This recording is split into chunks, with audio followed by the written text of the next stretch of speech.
Black Star Network is here. Oh, no punches! I'm real revolutionary right now. Support this man, Black Media. He makes sure that our stories are told. Thank you for being the voice of Black America, Roland. Stay black. I love y'all. All momentum we have now, we have to keep this going. The video looks phenomenal. See, there's a difference between Black Star Network and Black-owned media and something like CNN. You can't be Black-owned media and be scared. It's time to be smart. Bring your eyeballs home. You dig?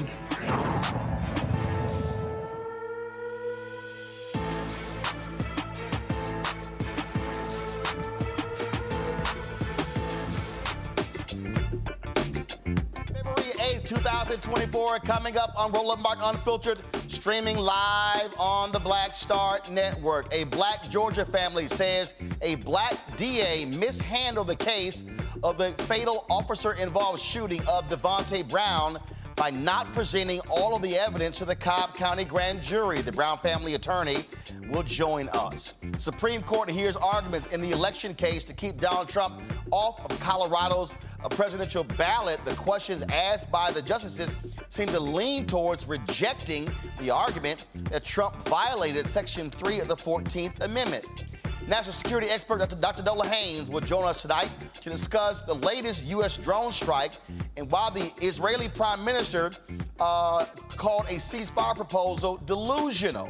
Also, we continue to reflect on the Flint Water Crisis with one team's effort to ensure every Flint citizen has clean water. Little Miss Flint, Marie Copeny, is going to be joining us to update us on her water filter fund. Plus, racist Charlie Kirk has pissed off black conservatives. One of the Trump advisors, Dr. Darrell Scott, will join me tonight to talk about how conservative racists like Kirk are taking over the GOP. Plus, pharmaceutical CEOs appear before the United States Senate today to explain why they charge so much in America, so little in Canada.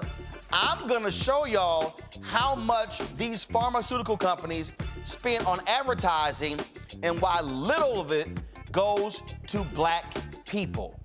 It is time to bring the funk. I'm Roland Martin Unfiltered on the Black Star Network. Let's go. He's got it. Whatever the miss, he's on it. Whatever it is, he's got the scoop, the fact, the find. And when it breaks, he's right on time and it's rolling. Best believe he's knowing. Putting it down from sports to news to politics. With entertainment just for kicks, he's rolling. It's on go, roll, y'all. It's Roland Martin, rolling with Roland now. He's funk, he's fresh, he's real, the best, you know he's Roland Martin now.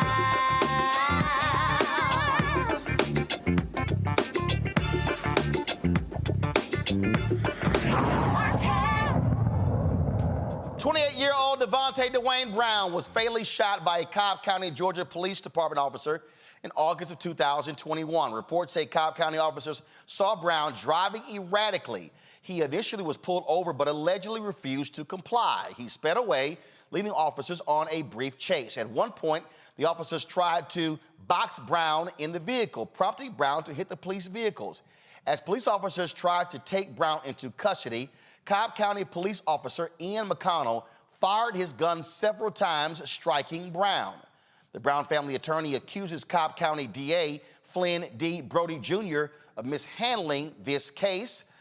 Attorney Bernarda Villalona says Brody failed to present the full evidence gathered by the Georgia Bureau of Investigation to a grand jury, ultimately leading to a no indictment against the Cobb County officer. Bernarda joins us now from New York. So first of all, typically grand jury proceedings are silent, private, however you want to call it. How are you aware of what the DA presented to the grand jury? Hi, Roland. Thanks for having me. So in terms of what was presented into the grand jury, I have the grand jury transcripts. You got to think that when a case is presented to a grand jury, there's a court reporter that is inside of that room and is typing down everything that is said. So a 104-page transcript was received as a result of that presentation, and I have read the 104 pages as well as reviewed the exhibits that were presented to that grand jury. So what was it that the DA did not present? Well, there were several things that the DA did not do and that they did do that they did in error. Primarily, Roland, when we're looking at a grand jury, usually you hear that a grand jury can indict a ham sandwich. Let's just be clear that the prosecutor has all the power in the sense of what's presented to the grand jury, what's not presented to the grand jury, how they present the case to the grand jury, and how they answer the questions that the grand jurors proposed.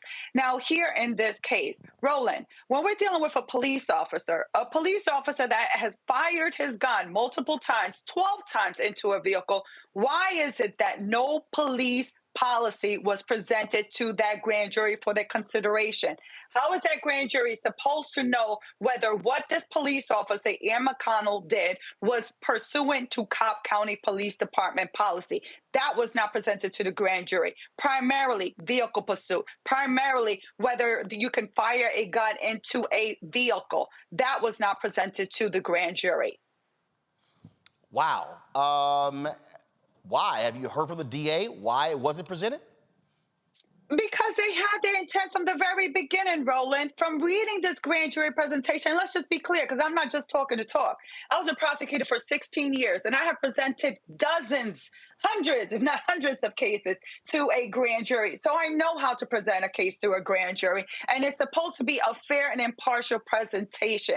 This ADA that presented the case to the grand jury clearly presented it with an intent to have no movement, no recommendation to continue or pursue any indictment in this case.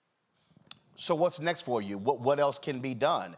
Can this be taken somewhere else? Can the state attorney general? What can you do? Well, what we're requesting is for the Attorney General to to assign a special prosecutor to this case, because clearly this DA is not able to present a fair and impartial presentation to a grand jury. So we're requesting that the Attorney General assign a special prosecutor to take a look at this case and present the case to a grand jury the proper way. Secondly, we're asking for, if possible, the Department of Justice to get involved and to take a look at this case and see if there's any charges that could be presented against this officer. Thirdly, we are looking to file a civil lawsuit, whether that's state and federal, but we are looking to file a lawsuit to try to get some kind of justice for the family of Devonte Brown, because obviously this DA wasn't looking for that. Wow, this is certainly one of those hard cases to have to deal with here. You would think when you have that amount of evidence, you would see that actually take place. Did the DA even offer, did he leave it up to the grand jury to decide if, what charges, or was there a particular charge that he tried to pursue with the grand jury?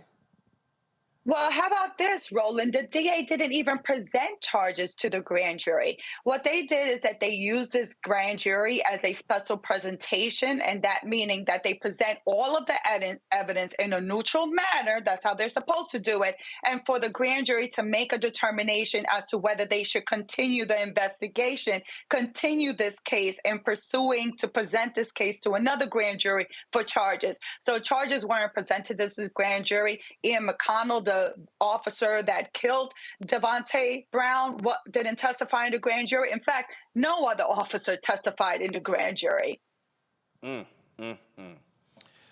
All right. Well, certainly let us know what happens next here in this particular case. Thank you, Roland. All right. Thanks a bunch. All right, folks, going to go to a break. We come back. More on Roland Martin Unfiltered. We're going to talk about, of course, lots of stuff we got to talk about. Of course, we got to deal with SCOTUS in the Supreme Court today. We got to talk about, of course, Big Pharma going before the U.S. Senate to answer the questions regarding drug prices. And, man, wait till I break down to y'all how much money these companies are spending on advertising and how little they spend with black-owned media. Even though they love us getting those drugs. I keep trying to explain to y'all what's going on here. And, I totally forgot this here. I didn't forget it. But a committee in Tennessee decided today to completely wipe out the Tennessee State Board of Regents. I'm going to share that with you as well. You're watching Roland Martin Unfiltered on the Black Star Network.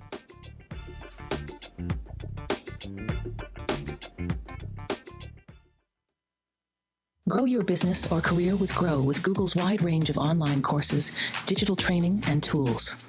Gain in-demand job skills with flexible online training programs designed to put you on the fast track to jobs in high-growth fields. No experience is necessary. Learn at your own pace. Complete the online certificate program on your own terms. Stand out to employers, get on a path to in-demand jobs, and connect with top employers who are currently hiring. Take one professional career certificate program or all 6. Earn a Google Career Certificate to prepare for a job in a high-growth field like data analytics, project management, UX design, cybersecurity, and more. All professional career certificate programs must be completed by December 31st, 2024. Scan the QR code to complete the application. There are 1,000 scholarships available. Grow with Google and J. Hood and Associates. Be job ready and qualify for in-demand jobs. On the next A Balanced Life with me, Dr. Jackie, we're talking about leveling up, or to put it another way, living your very best life. How to take a bold step forward that'll rock your world. Leveling up is different for everybody. You know, I think we fall into this trap, which often gets us stuck because we're looking at someone else's level up journey, what leveling up means to them. For some, it might be a business venture. For some, it might be a relationship situation, but it's different for everybody. It's all a part of A Balanced Life. That's next on Black Star Network. This is Essence Atkins. It's the Love King of R&B, Raheem Devon. It's me, Sherry Shepherd, and you know what you watch. You're watching Roland Martin, Unfiltered.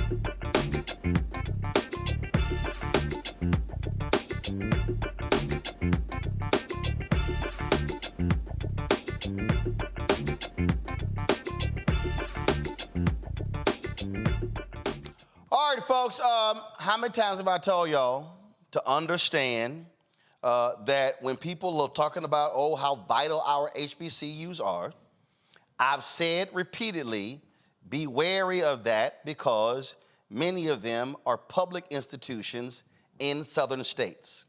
That means Republicans are the ones who are in control of the leadership of these HBCUs. They're the ones who are picking the boards of regents. They're picking the presidents. That's what's going on. Go to my iPad. A couple of days ago in Tennessee, the Senate moved a bill that would vacate the Tennessee State Board of Regents. Now, if you look at the article here from the Nashville Tennessean, they give the governor, Bill Lee, power to appoint new board members to oversee the institution. Of course, you could have these board members reappointed, but you have these lawmakers who are upset with the performance of the current board. Now, you see this Republican Senator John Lundberg say, I think the issues at TSU are self-evident. We've talked about them literally for years. It was a 7-2 vote. Two Democrats, one from Nashville, one from Memphis, voted no. Senator Charlene Oliver, she's going to join us tomorrow on the show. Now, here's what's interesting. You see right there in the next article, quote, the legislature, the very body that has been responsible for underfunding TSU, is making allegations, harsh ones, about the way this university is running its business. Oliver said that while wearing a TSU pin and a blue blazer. For many people in the community, these allegations feel unfair, especially when you consider the full context. Now, that's the whole deal here. See, this is the thing. The state of Tennessee owes Tennessee State some $500 million. They have been grossly underfunded, okay? And the same people who approved $1 billion to build a stadium for the Tennessee Titans, the NFL football team, making the owners billionaires already more money, they're underfunding. So then they turn around and complain about mismanagement. They complained to the president, Dr. Glenda Glover, last year about your housing crisis. Well, if you've been holding up $500 million damn dollars, I can't build any new damn dormitories. If you're holding up $500 million, I would have the money to invest in the institution. My panel right now, Dr. Greg Carr, Department of Afro-American Studies at Howard University, a Tennessee State graduate. Joins us, Reese Colbert, of course, host of our own show on Sirius XM Radio. Glad to have her. Lauren Victoria Burke, writing with the NMP. Glad to have you as well. Greg, I'm going to start with you. This is the classic case of y'all ain't doing shit, y'all ain't doing nothing. Oh, by the way, you didn't give me the money to do something with, but now you complaining that I can't do my stuff right, but you've been underfunding me. Absolutely. Absolutely, Roland. I mean, you've already broken it down. This is just a matter of us having to persevere and continue to fight these white nationalists. But we need to be clear about who we're fighting. Tennessee State, like Jackson State, like Florida A&M, like so many other schools behind the Cotton Curtain, are in state capitals. These white nationalists have been after Tennessee State for decades. When our friend and frat brother Fred Humphreys was president of Tennessee State in the 70s and 80s, they started to attack him because he made the demand for resources. In 1968, Rita Geyer filed a lawsuit because these white boys created another university in the city of Nashville called the University of Tennessee at Nashville, trying to create a white school there rather than give resources to Tennessee State. Tennessee State ended up going to court and took over the University of Tennessee, Nashville. The great civil rights lawyer Avon Williams led that. That's why the downtown campus of Tennessee State is named the Avon Williams campus. One thing about devilment by white nationalists, they're not going to stop.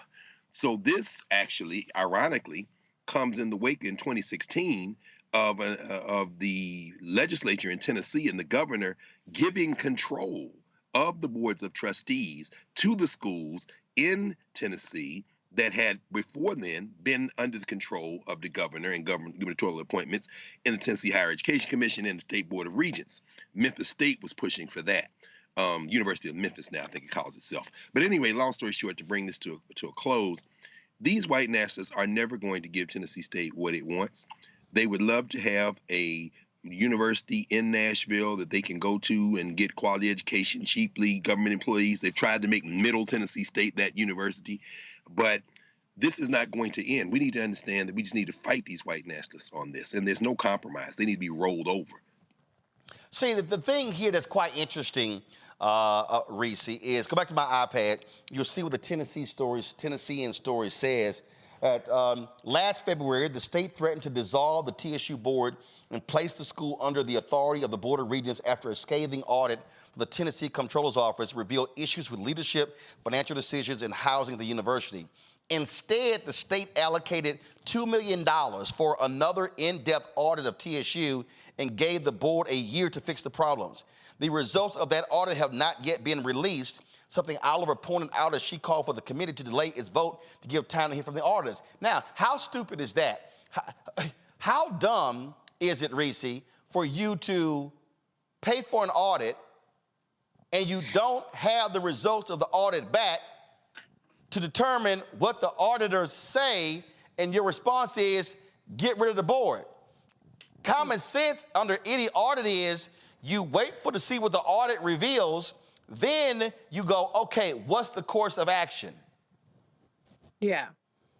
Well, I mean, this is the reality. When it comes to racism, when it comes to white nationalism, they always use competence as a pretext for removing Black people that they don't want in those positions. And so anytime you want to talk about performance or things like this, it goes back down to racism at the end of the day. I know that sounds conspiratorial, but that's just the facts. That's why they don't want to wait until the audit report comes out, because the audit report will probably be more scathing about the lack of resources that have been, or the resources that have been denied to Tennessee State.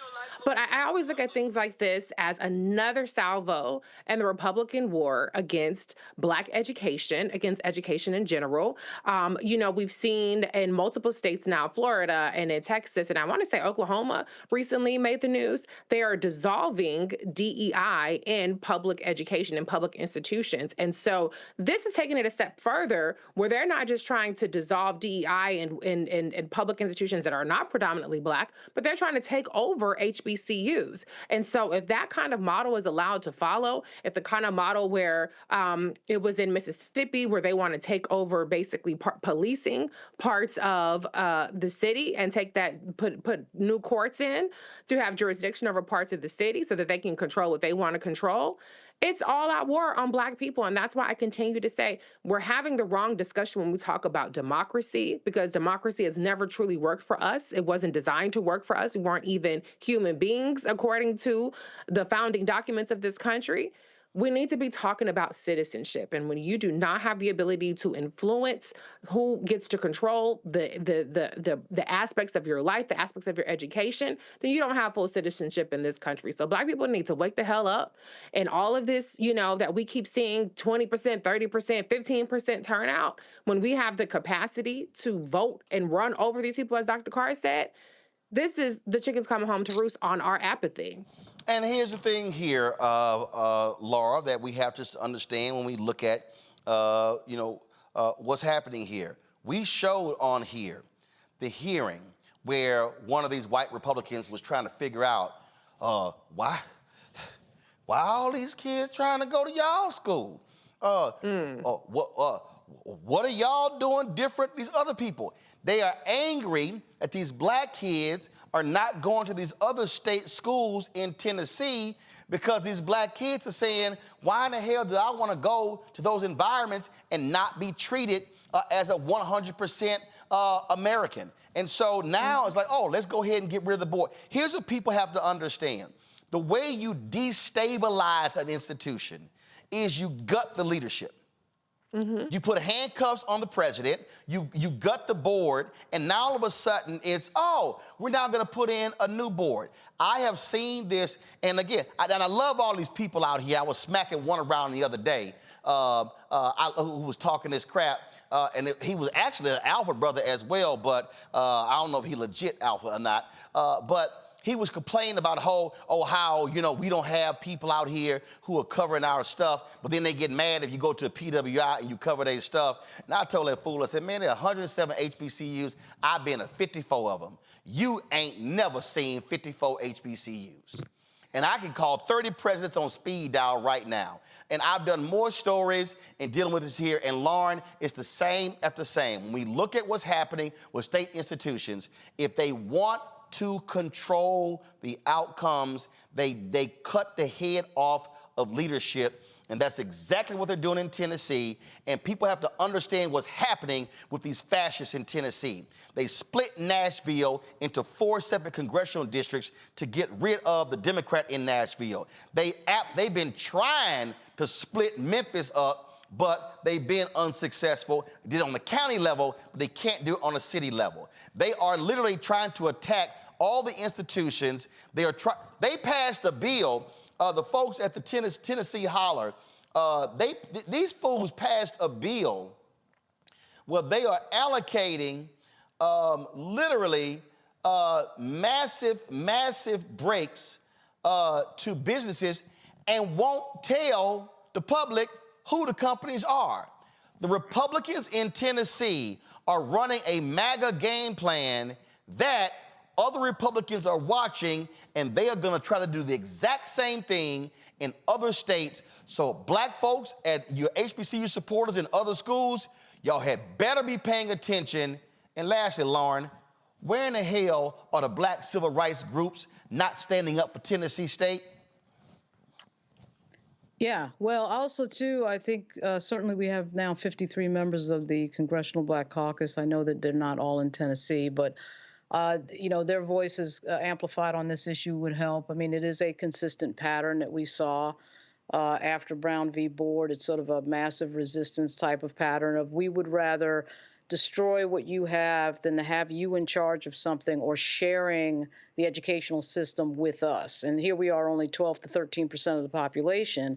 And the two things they always go after is controlling the money and, of course, controlling the leadership. It's usually starving the money from the institutions that we have anything to do with. And then, of course, controlling the leadership in a sort of educational colonialism play, right? You're sort of dashing leadership from something to destroy it so that you can control it to the point where the group that you don't want to see have any power and control is thwarted, right? So it's about money, and it's about money, and of course it's always about control, and it's never about sharing. It's always amazing to me the fact that, again, we're only 12, 13% of the population, and nobody ever says, well, wait a minute, why don't we just let them have this school that is, of course, state funded, that deserves a certain amount of funding. And I mean, I don't think that one HBCU is going to dominate everything else. But, what I find is that when anytime there's a subjective situation in terms of money and decision making and public policy and race, what you learn in business and in politics is that unless Black folks control the decision making behind the money, this is the situation that you have. Whether we're talking about NIL deals, whether we're talking about the broadcast news industry or anything else, it can't be a subjective situation where we allow white folks to make the decisions, because the decision that they'll ultimately make is that we're not going to get any of the resources that might equal the playing field in any way.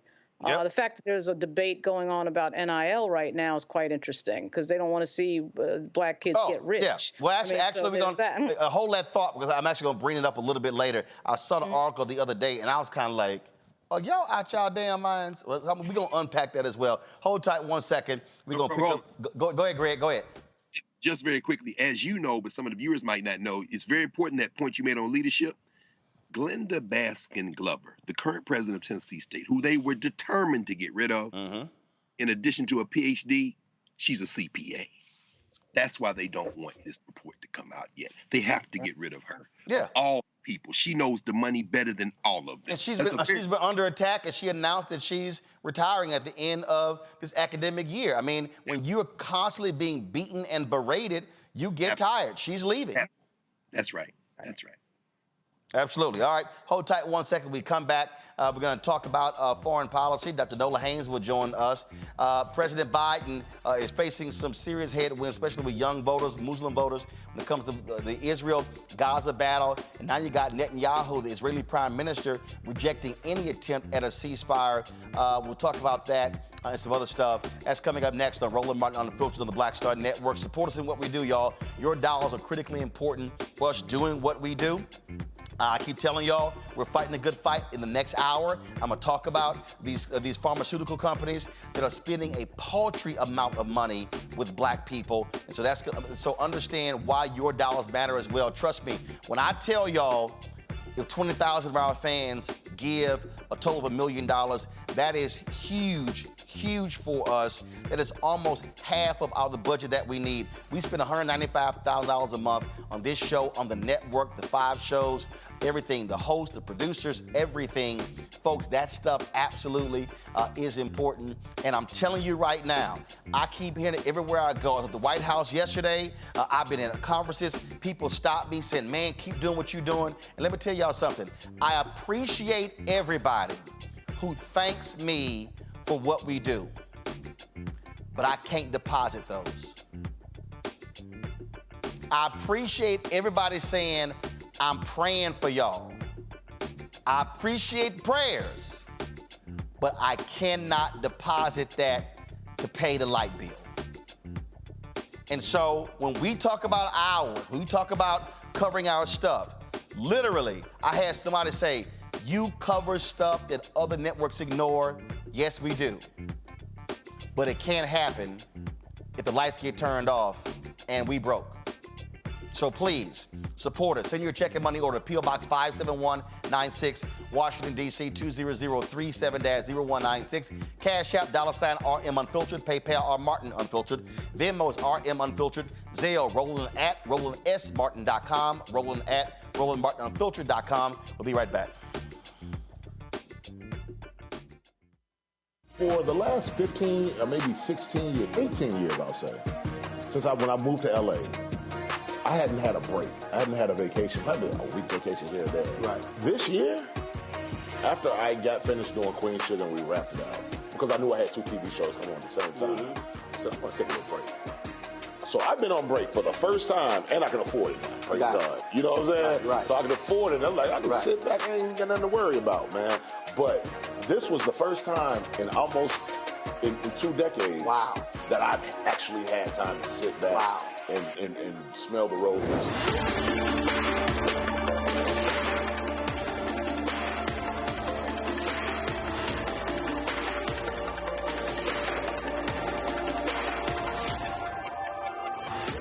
Next on the Black Table with me, Greg Carr. Immigrants lured off Texas streets and shipped to places like Martha's Vineyard and Washington, D.C. Believe it or not, we've seen it all before. You people in the North, you're so sympathetic to black people, you take them. 60 years ago, they called it the reverse freedom rides. Back then, Southern governors shipped black people north with the false promise of jobs and a better life. It's a part of a well-known playbook being brought back to life. So what's next? That's next on the Black Table, a conversation with Dr. Gerald Horne about this issue of the reverse freedom rides, right here on the Black Star Network. I am Tommy Davidson. I play Oscar on Proud Family, Louder and Prouder. Right now, I'm rolling with Roland Martin, unfiltered, uncut, unplugged, and undamn believable. You hear me? All right, folks, there have been lots of demands for a ceasefire between Israel and Hamas. A lot of folks have been making their voices known to President Biden, to Democrats, that this needs to happen. Well, guess what? That ceasefire ain't going to happen anytime soon. Israeli Prime Minister Benjamin Netanyahu has rejected Hamas's offer for a full release of hostages in exchange for a 135-day ceasefire, a complete Israeli withdrawal from Gaza, and the release of well over 1,000 Palestinian prisoners. He promised to press forward with Israel's military offensive in Gaza until he gets what he calls an absolute victory. Most of the roughly 1.5 million Palestinians displaced from their homes by the war have flocked into a southern town border near Egypt. The health ministry in Hamas-run Gaza says at least 27,708 people have been killed since the conflict began. 123 of those deaths happened over the past 24 hours. Nearly 68,000 people have been injured since October 7th. National security expert Dr. Nola Haynes joins us right now. Doc, glad to have you here. Here's also what's going on. Netanyahu is basically saying to President Biden, go to hell, but keep sending me weapons, keep sending me money. You've now got, I saw a tweet the other day from Elizabeth Warren where she's sounding like a lot more Democrats in terms of saying, look, if we are going to continue to send money, then we're going to have to get something in return. Well, thank you so much, Roland, for having me. My first official show now that I'm full-time in D.C. So I am very limited on what I can say about Israel and Gaza, but I will try to offer some larger overview. I'm definitely more equipped to talk about what's happening in the Red Sea this evening. But in terms of the ceasefire conversation, public opinion in this country drives a lot of policy, foreign policy and domestic policy. And so the calls for a ceasefire where the powers that be were trying to push back and say, hey, there was a ceasefire on October 6th. But because the calls for a ceasefire were so profound, even today on my own campus, they were having protests and calls for a ceasefire. But because that particular policy is popular, then of course, Secretary Blinken goes to Israel and brings back a policy suggestion, and it was, summarily rejected by Netanyahu, who says there was a ceasefire on October 6th, and before that, and before that, and before that. So where I sit today is not so much about a ceasefire, but what policy can we actually think about that ends all of this, because it's not a ceasefire. There have been multiple ceasefires that are always just rejected for one reason or the other on one side, on both sides. So I'm actually more concerned about what is going to stop this, what is going to save lives. Well, if you look at, here's a tweet that I was talking about. Prime Minister Netanyahu and his right-wing government have failed to get the hostages released and have killed nearly 30,000 Palestinians. No more blank checks for Netanyahu. We need to condition aid, resume the ceasefire, and advance peace through a two-state solution. And here's the whole deal. He's rejected a two-state solution. But the corner that he's in is like, the corner that he's backed, frankly, Biden in is, oh, you ain't gonna stop supporting us, so I'm gonna ignore your calls, and you're gonna keep sending me money and military. When you say how to get to it, it's like everything else in this country. when you cut the money off, folks start paying attention. Biden is going to have the guts to say, Netanyahu, I'm not releasing another dollar unless this gets done. Otherwise, Netanyahu is going to continue doing what he's doing. And here's the other deal. Let's be real clear. Netanyahu, he ain't got no problem for Biden losing. He don't like Democrats. He don't like Democrats. He would love nothing better than for Biden to lose and for Trump to win. 1,000%. This goes back to Barack Obama. Barack Obama was not the favorite of that time because these conversations were happening, and the conversations are still happening about security packages that we have had security agreements with states for a very long time. Okay, that's fine. The landscape has changed. The threat environment has changed. Therefore, tactics need to change. And as you say, cutting off the purse strings is definitely one of the things to consider. I will say the president does not have unilateral power to do that. This is a policy that has been set in place along with Israel, along with Egypt, Jordan. So there are definitely there's a lot of red tape to go through. And in our divided Congress right now, I am not certain, where it will land. But I completely agree with you in terms of funding and the blank check aspect of what it seems like is a blank check. I'll put it that way. And right now, I think it's not a good look. It's definitely not a good look. And at the end of the day, my job as a security person is to see the world in a particular way. And I do. However, I am also a concerned voter. And I teach at a university where I'm surrounded by young folks. I am a Black woman with a family who are asking me questions about what can be done. So I have my own thoughts and feelings. My family and friends have their own thoughts and feelings. And so where we are now is that people that look like us have more of a say in advancing these policies and changing these policies, because what we are seeing is that it's not yielding the result for the intended purpose. You talked about the U.S. Drone strike in Baghdad, killing 3 militants.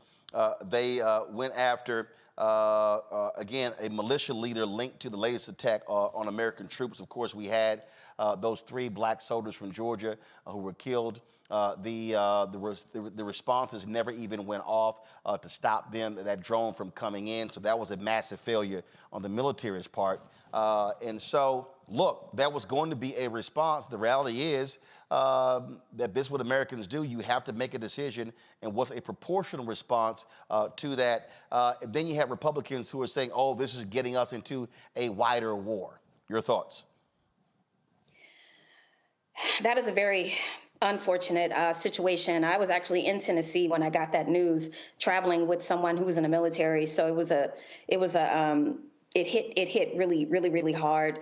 3 young Black folks, 2 in their 20s, 1 in their 40s. And it was just, it's still heartbreaking to even think about and consider, along with the 2 Navy SEALs that went missing in Somalia, which is to say that this is causing the loss of American lives already. And then there were dozens of more people who were also injured at the air base. And then, of course, we retaliated with a unilateral precision strike to kill their leader. So the conversation right now is, look, are we slow walking into a war?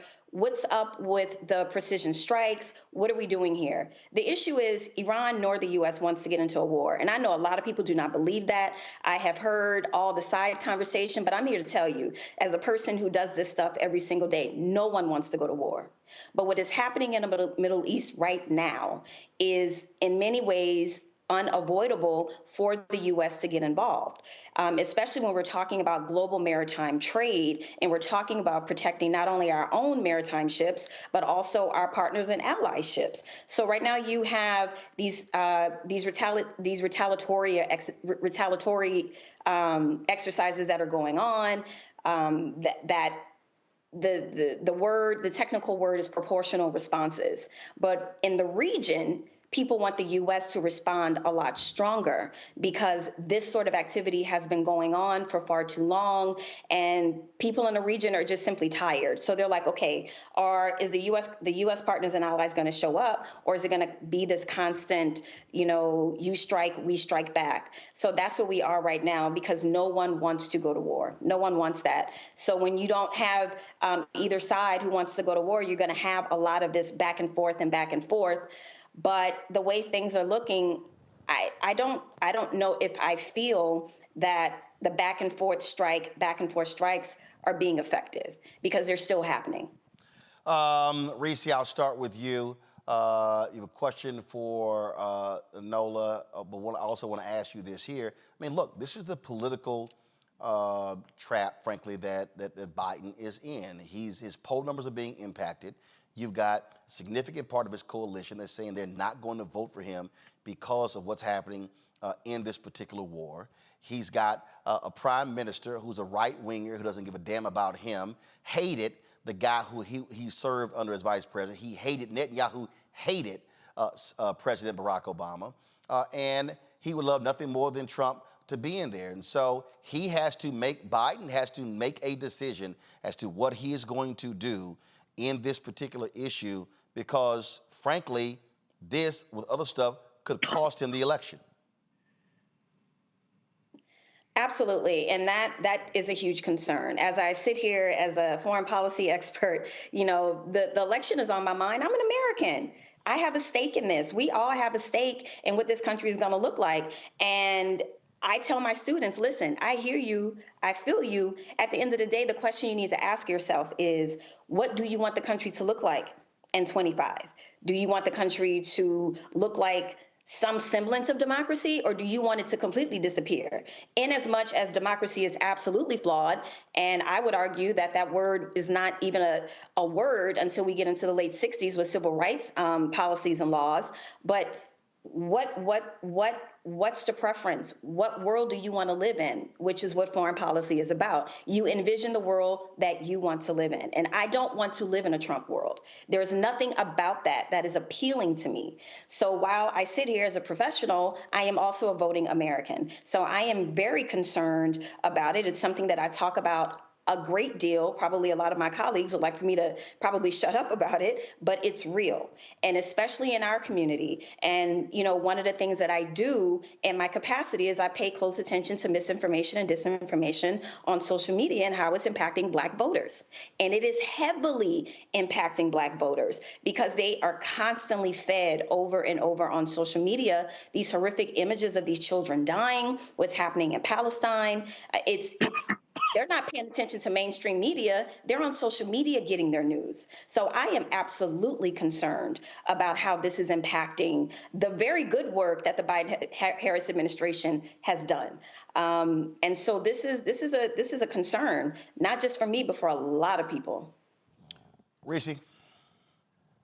Dr. Haynes, always good to see you, sis. Hey. I will save my editorial comments out of respect for your position and your limitations and what you could speak on. But my question to you is the numbers, right? So I've seen estimates that Hamas is upwards of 40,000 people, fighters, terrorists, however you want to characterize them. I don't care about that part. But let's say 40,000 fighters. Even at that number, which is the number that I've seen Israel even provide IDF, that would still constitute less than 2% of the population of Gaza.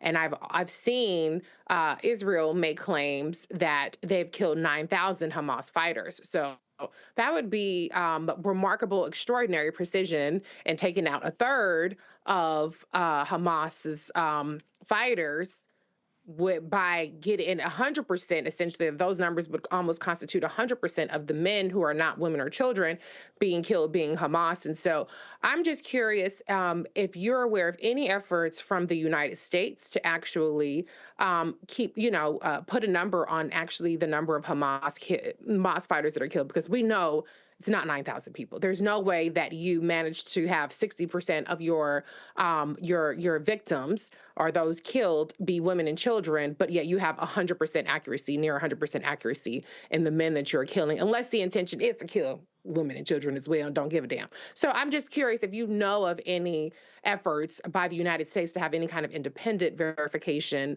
or intelligence around that number without giving up classified information, of course. Well, I actually honestly don't know. I do know that there is a UN presence. I do know that there are some conversations happening around the International Criminal Court. I honestly do not have a specific answer to your question. I will say, I know transparency is a problem. That is for sure. So I wish that I'm not trying to obfuscate. I just honestly don't know. Laura. I wonder about you saying that nobody wants war. I mean, it certainly seems like Benjamin Netanyahu wants war. He's killed almost 30,000 people. And I find it, I mean, just in the last hour, Congress passed an aid package, apparently Ukraine and Israel aid for $95 billion. What do you think the end game for this is? Because I don't see it. Like, I see this being a huge calamity because from a political, side of this, the thing that is delaying Joseph Biden from making a decision is the politics of AIPAC and the politics of, the United States and AIPAC and that whole thing, not so much the reality of, 28,000 people being killed after a terrorist attack on October 7. So what do you think the likely end game of this is? So to clarify, I was not talking about Netanyahu. I was talking about U.S. and Iran in terms of not wanting a war with U.S. and Iran. Netanyahu has been very clear about not wanting a war. He wants obliteration. So I want to make that point very clear. To your second point, what do I think the end game is in terms of Ukraine, Israel, Gaza, the Red Sea, or all of it?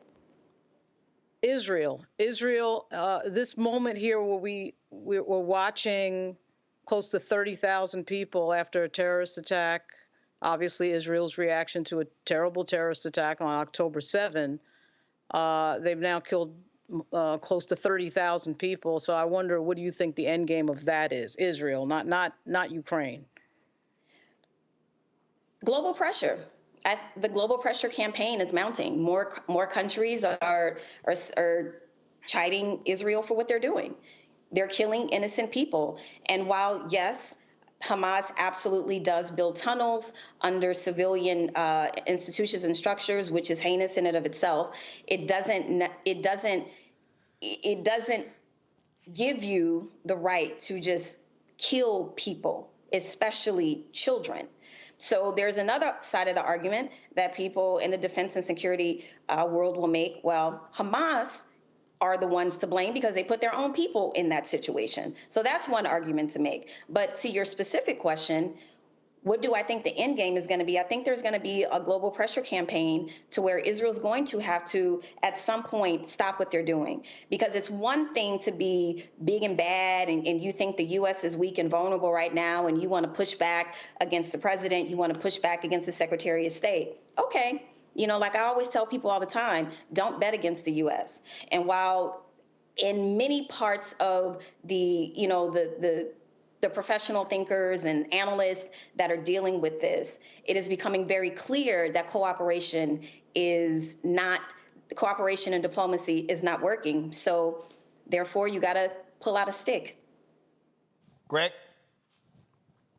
Thank you, Roland. And it's good to see you, Dr. Haynes, Nola. I know you can't talk about a lot of this. So, I mean, I won't, unlike Reese. It's not editorializing. Israel's a pariah state. Benjamin Netanyahu will go down in history as one of the great mass murderers of the 21st century. He told everybody to go to Rafah, and now they're bombing Rafah in southern Gaza. He seems to have struck upon, and he's not alone. It's not just Netanyahu. They could just blame this on one bad actor. The Israeli government, against the wishes of many of its people, seem to have struck upon a final solution. Isn't that ironic? Which means kill as many Palestinians as you can and run the rest of them out of the country. So with that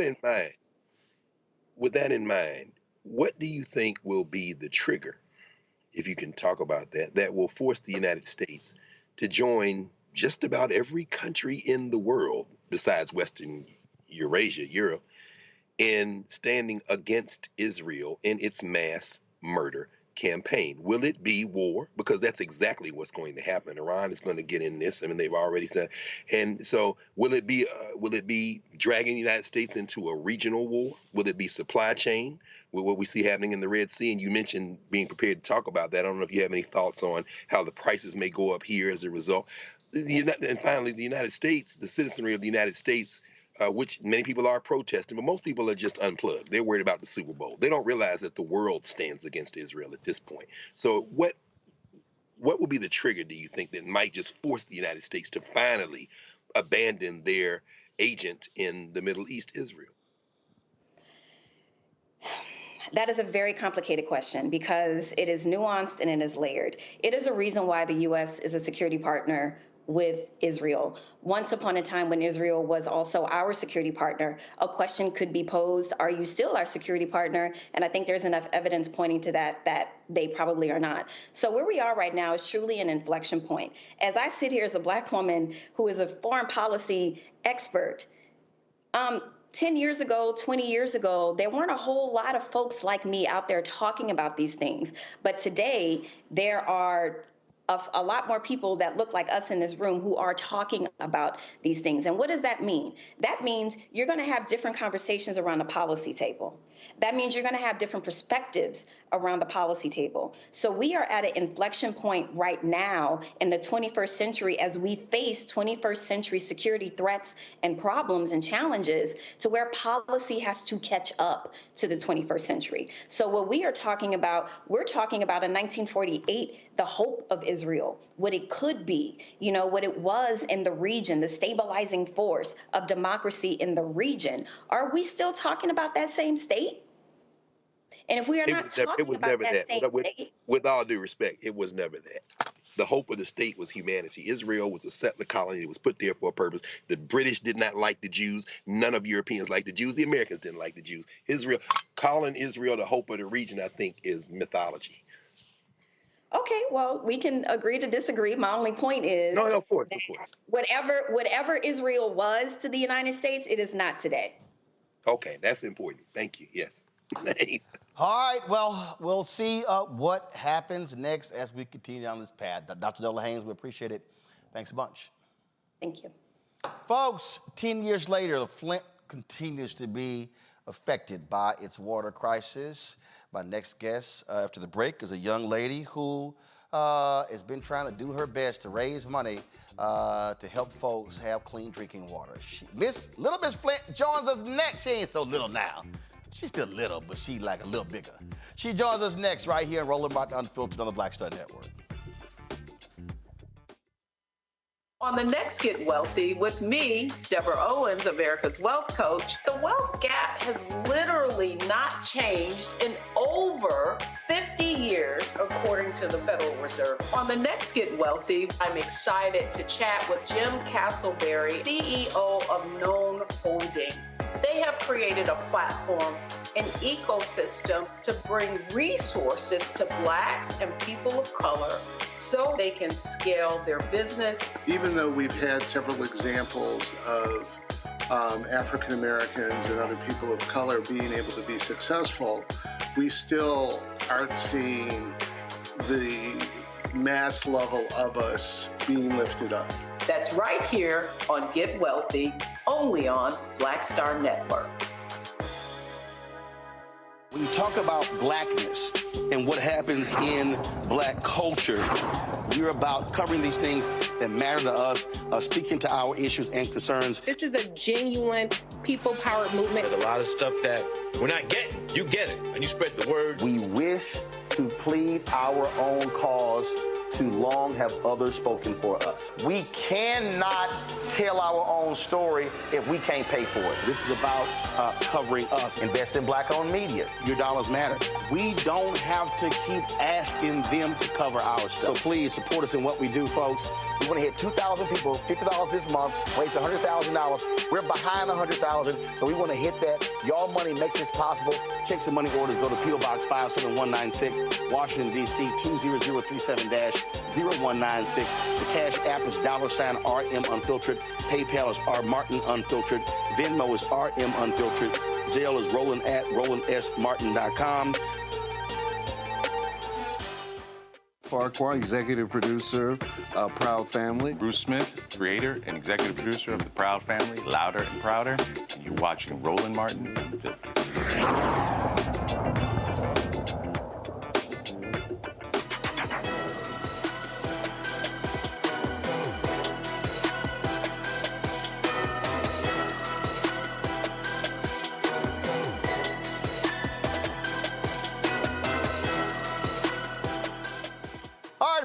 April marks the 10th year anniversary of the Flint Water Crisis. A lot of people have been raising the issues, but probably one of the most visible folks on this has been Marie Copeny, goes by Little Miss Flint.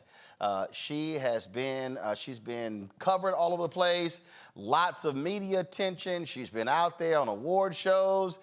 People have praised her work. She continues to do her part to get clean water for her neighbors by raising money for water filters. Every time she posts one of her tweets saying she ain't hit her goal, I retweet it, trying to get her to her goal. And so there you go. The post there. What's the number, y'all? Because I'm looking at it right now.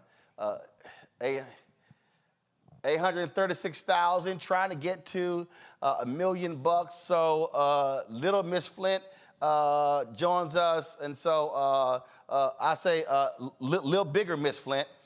She's not as little as you see in that photo. Cause you know you're not. Come on, girl, that photo.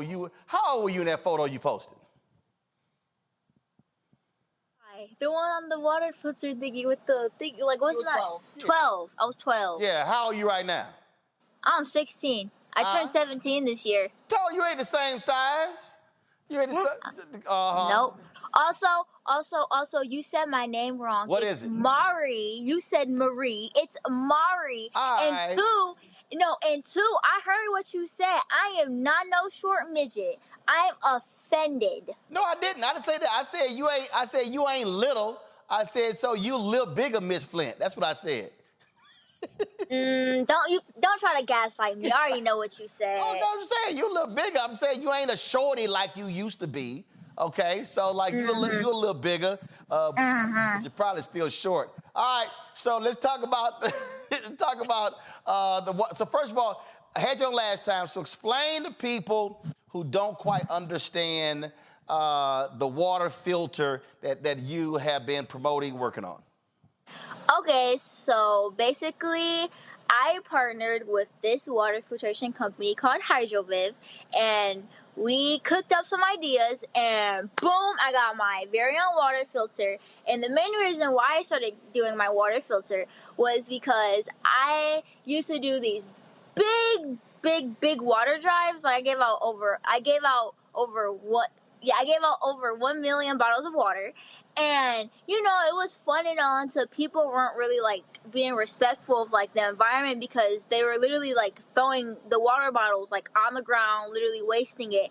And not also to mention, like, it's such a hassle to, like, they constantly, like, use bottle water, like, back to back. So that's where my water filter comes into play because it's, like, it's an alternative option. It's, like, it's way more safer for the environment and everybody. So it literally installs right underneath your sink and you get clean, safe drinking water, and yeah.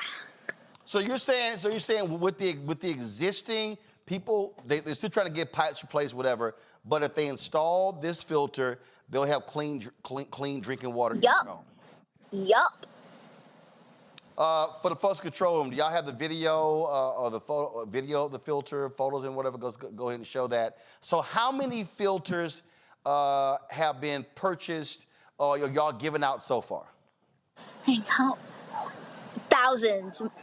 My mom doesn't have the exact numbers, but I do know that it has thousands. Now look, Lil Miss Flint. Now I asked you the same question last time, and you gave me the same number. You had time to prepare to get me a number. Why are you looking off camera asking your mama again? I'm sorry. She be helping me on this type of stuff. I'm just saying. 6,558. I'm just saying. You like thousands? Well, it's it's a lot. It's a lot. All right, so thousands of filters, and again, so how much does the filter cost? It's free. No. I know it's free, but I'm saying, but obviously you have to send it out. You're raising money. So if you hit $1 million, that's gonna pay for how many filters? Dang, what's the number on that one? Hold on. She's looking up the number. She's 10. Wait, how? The filters are $100 at cost. The filters are $100 at cost. So if I was to hit my, was it the $1 million goal? The $1 million goal, the thing would be, what did you just say? Come on, do some math. Do some math. 10,000. I'm bad at math. Okay. It's 10,000. I'm only good at science. I'm really only good at science. Okay, so how many people have y'all done a survey or whatever? How many people in Flint? And first thing, are these filters only for people in Flint? Oh no! This is for people that live inside Flint and basically like all around the state because people, like literally all around the country for real. But like mainly we've been shipping them like all across the state and to people inside Flint because it's not just Flint that has a water crisis. America has a water crisis. It's not talked about enough. And I want to really be like the main one to like talk about it because not that many people know that like they have bad water. Like they think, oh, just because they live inside California and there won't have like bad water. Like I promise you, like if you like you need to seriously check your water levels because you need to check your water levels because you never you do not know what you're consuming. Like it may look clean, but like in reality it may not be clean. Like you really gotta check those. Like that's really serious stuff. So and like there's a whole bunch of cities that have really, really, really bad water crises. Like let's take Jackson, Jackson, Mississippi. Let's take Jackson, Mississippi. I ended up doing a water drive there, and also I gave out some of my filters there too, because their water was like way worse than Flint's. Like it was actually so bad. Like I don't think they couldn't even shower. They couldn't shower inside their water, and if they were to shower with their water, they couldn't let it touch their eyes or their mouth or anything. I'm telling you, it was really bad, and I made a lot of people happy there because I don't think they were properly receiving the help there. So that's I wanted to help because I like helping people. That's what I do, and nobody deserves bad water. Nobody deserves to be in that situation at all. Mm-hmm. Absolutely. Now, I don't like to get into all these silly little hip hop beefs and all that little stuff, but I did see where you weighed in with Nicki Minaj and Meg Thee Stallion going back and forth, and you were like, look, when are both y'all gonna sit here and support my water crisis versus all this back and forth? So did you ever hear back from Nicki Minaj or her people or Meg Thee Stallion from her people saying, hey, we'll help you? Okay, so let's see. So Nicki actually was caught liking tweets of her barbs that were basically hating on me. She got caught liking comments that were hating on me. So clearly she knows what's going on. She knows about me. And instead of her addressing the fact that me and y'all need to stop attacking this minor, she's liking these tweets. That's weird. That's odd. You're pushing 50. Get over yourself. But let's see. Did you ever? We never heard back from Meg though, but I'm really hoping that I hear back from Meg because I love Meg. She's cool, and yeah, she's cool. All right, so I got the Meg is from Houston, so I'm gonna have to make a couple of phone calls to some people in my hometown because I think you're right. I believe that, listen, versus Nicki Minaj and Meg Thee Stallion going back and forth beefing, they should, just like a lot of these other entertainers, should be joining you to help this issue when it comes to clean water and trying to make it better for folks here. And so we're going to try to see how we can help that situation. My panel's got some questions for you. Lauren Victoria Burke, you're first up for Lil Miss, Lot Bigger Flint, Mari. Mari, how you doing? Hi. Do you think that the filter game has gotten easier as time has gone on, or is there more demand for the filters than when you started?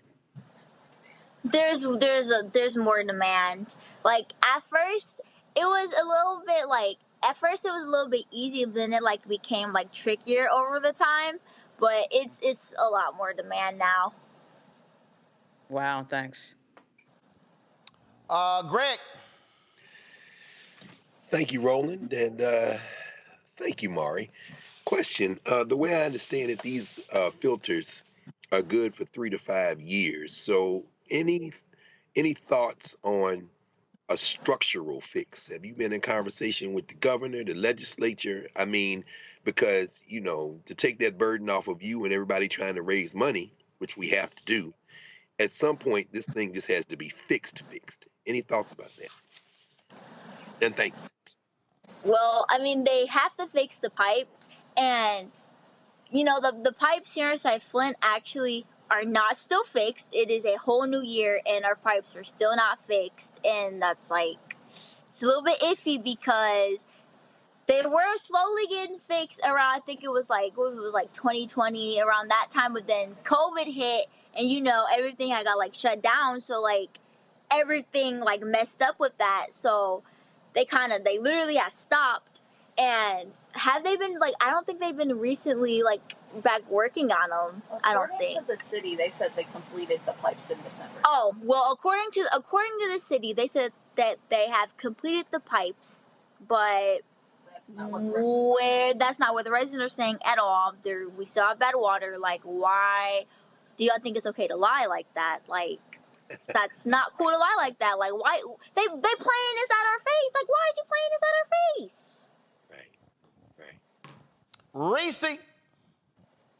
Hi, Mari. Roland. Hi.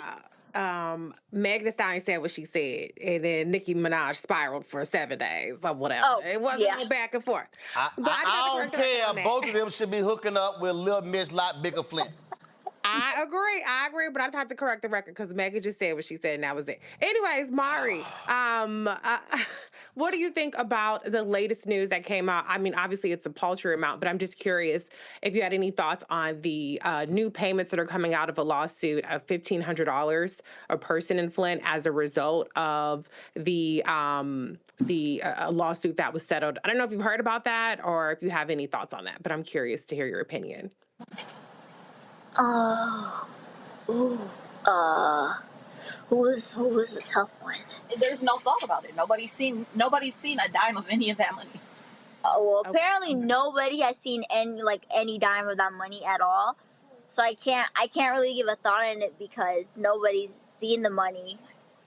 I think, but only besides the lawyers. But where's that money?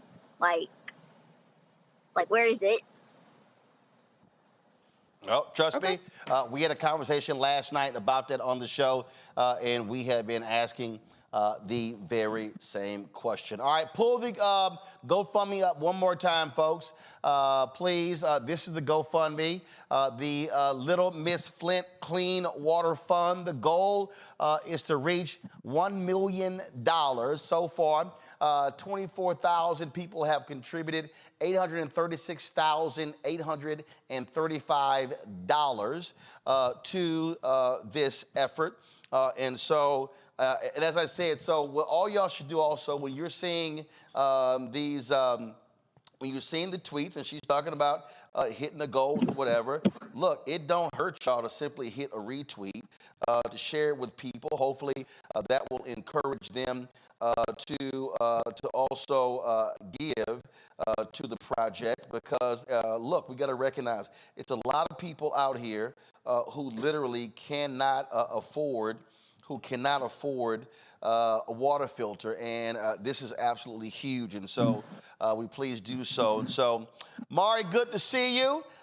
Keep doing it, and I'm already in the text, so I'm gonna try to connect with some folks so we can get to Meg the Stallion, and then of course, and Nikki, come on now, don't be liking the haters who are talking. And you're right, use those massive followings for good, and so hopefully we can get to both of them. So I'm gonna hit some music friends I know to see who knows both of them. And yeah, I think Meg and Nikki. Wouldn't it be great if Lil Miss Flint, the one who can broker the peace, and bring them together to do a PSA calling for folks to give to the filters. That's called using your black girl magic powers for good as opposed to bickering back and forth. Oh my goodness. No, like, thank you. Also, I apologize for what I said about Nicki Minaj a few minutes ago. Barbs, if you have seen this, please do not attack me. I don't want to get attacked again, okay? I apologize for saying that y'all Lord and Savior is pushing 50. I deeply apologize. Please do not attack me. I didn't do anything, okay? I mean, I probably just stated some facts for real, but, like, please do not come after me. I am a good person, okay? I am a good person at heart. But man, first, you know, I mean, she 41, but hell, she closer to 50 than she is to 30. All right, Mari, we'll 40 is not pushing 50, okay? 41 is closer to 50 than it is to 30. Listen. It is. Ain't nobody trying to be 30 again. Math is math. All right, Mari, we appreciate it. Thanks a lot. You're welcome. Oh, man. All right. Always glad to have her on the show. All right, folks. Coming up next, special prosecutor. It's a lot. We got to deal with SCOTUS and the Colorado stuff. We got to deal with this crazy-ass Republican special prosecutor who can't file no charges against Biden, but now you got all the media talking about how Biden is old, can't remember stuff. And Capitol Hill today, they had a hearing dealing with Big Pharma and the drug prices. But I'm going to tell y'all how Big Pharma also ain't spending no money with black-owned media. Wait till I show y'all these numbers. You're watching Roland Martin Unfiltered on the Black Star Network. Hatred on the streets, a horrific scene, a white nationalist rally that descended into deadly violence. White people are losing their damn minds. As an angry pro-Trump mob storms the U.S. Capitol, we're about to see the rise of what I call white minority resistance. We have seen white folks in this country who simply cannot tolerate black folks voting. I think what we're seeing is the inevitable result of violent denial. This is part of American history. Every time that people of color have made progress, whether real or symbolic, there has been what Carol Anderson at Emory University calls white rage as a backlash. This is the rise of the Proud Boys and the Boogaloo Boys. America, there's going to be more of this. Here's all the Proud Boys, guys. This country is getting increasingly racist in its behaviors and its attitudes because of the fear of white people. The fear that they're taking our jobs, they're taking our resources, they're taking our women. This is white fear.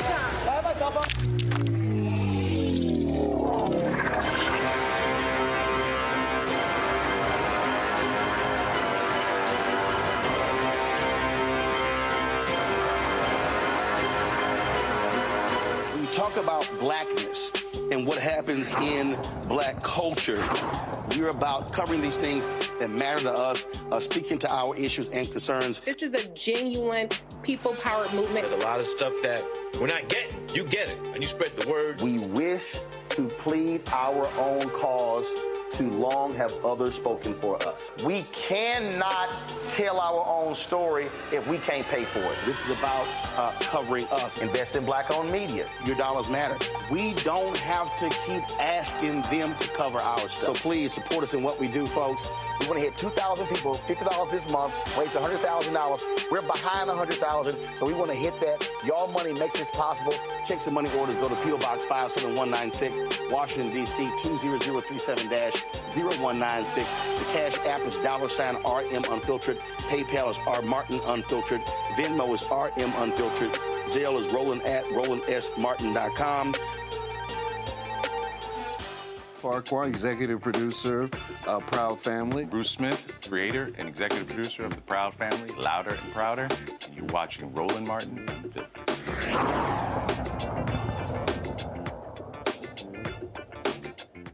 All right, now y'all know I ain't never had a problem calling out these racist conservatives. You got Stephen Miller, that white nationalist, today sent a letter to the EEOC saying that the Rooney Rule in the NFL violates the 1964 Civil Rights Act. You got Ed Bloom attacking the Fearless Fund, trying to invoke the 1866 Civil Rights Act. So they trying to use civil rights acts that were actually passed for black people now against black people, saying it discriminates against white people. Yeah, right. Then you got this little punk. I mean, one of the dumbest people, one of the most lightweight individuals you've ever seen, Charlie Kirk, college dropout, leads Turning Point USA. A lot of racists have come through Turning Point USA, so their history is very well. So he's been attacking Dr. King. He goes on the show with Sambo himself, Jason Whitlock, as they trash Dr. King. And then Charlie has been going around talking about how we should not be able to, one of the greatest mistakes in history was the 1964 Civil Rights Act. And so my next guest, Pastor Darrell Scott, he has been on the warpath against this little punk. He's been sitting here blasting him left and right, and he also revealed on social media the other day of a quite interesting story, a very interesting story that was stated in the White House. But before I played that, there's this there's just flat out racist named Nick Fuentes. He was the one who had lunch with Donald Trump and Mar-a-Lago with Kanye West. And so Nick Fuentes, I mean, just straight up, he's a racist. He's a racist. So he dropped this video praising Charlie Kirk and saying, "Welcome to the white supremacist club." Watch this. Charlie Kirk, as we know, has become a white supremacist, and that's a huge victory. But he remains a Jew lover. he remains a Jew lover, and that I don't use language like that, you know. But he is an Israel shill. Like Charlie Kirk has become white nationalist, hardcore, but he remains a shill to the Jews in Israel. And I've said that for a long time.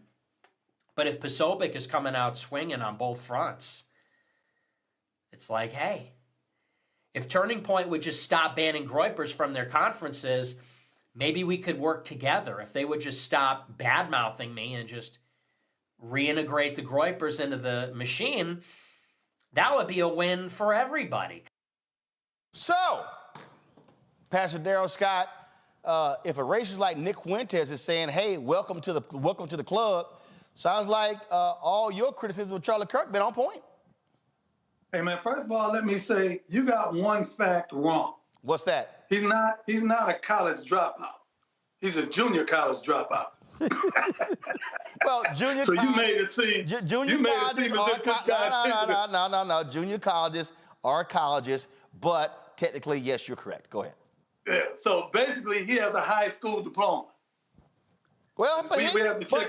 I don't know what his GPA was either. Well, but he's no different than the person who he hired, Candace Owens, who also dropped out. So hey, they got something in common. But you've been going. I got a new nickname for Candace Owens. What's that? DEI.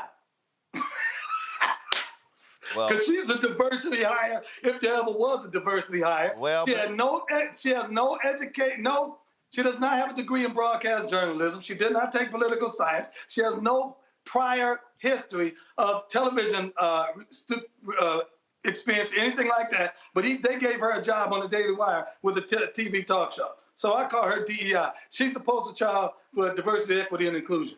Well, no, because she only gave it to her because she's black. Actually, people with DEI, they actually have real qualifications. She doesn't. No, I'm gonna put it this way. Then I'm gonna say what they say. They try to insinuate that people that are recipients of DEI are unqualified. Right. If anybody is unqualified, it's people like her.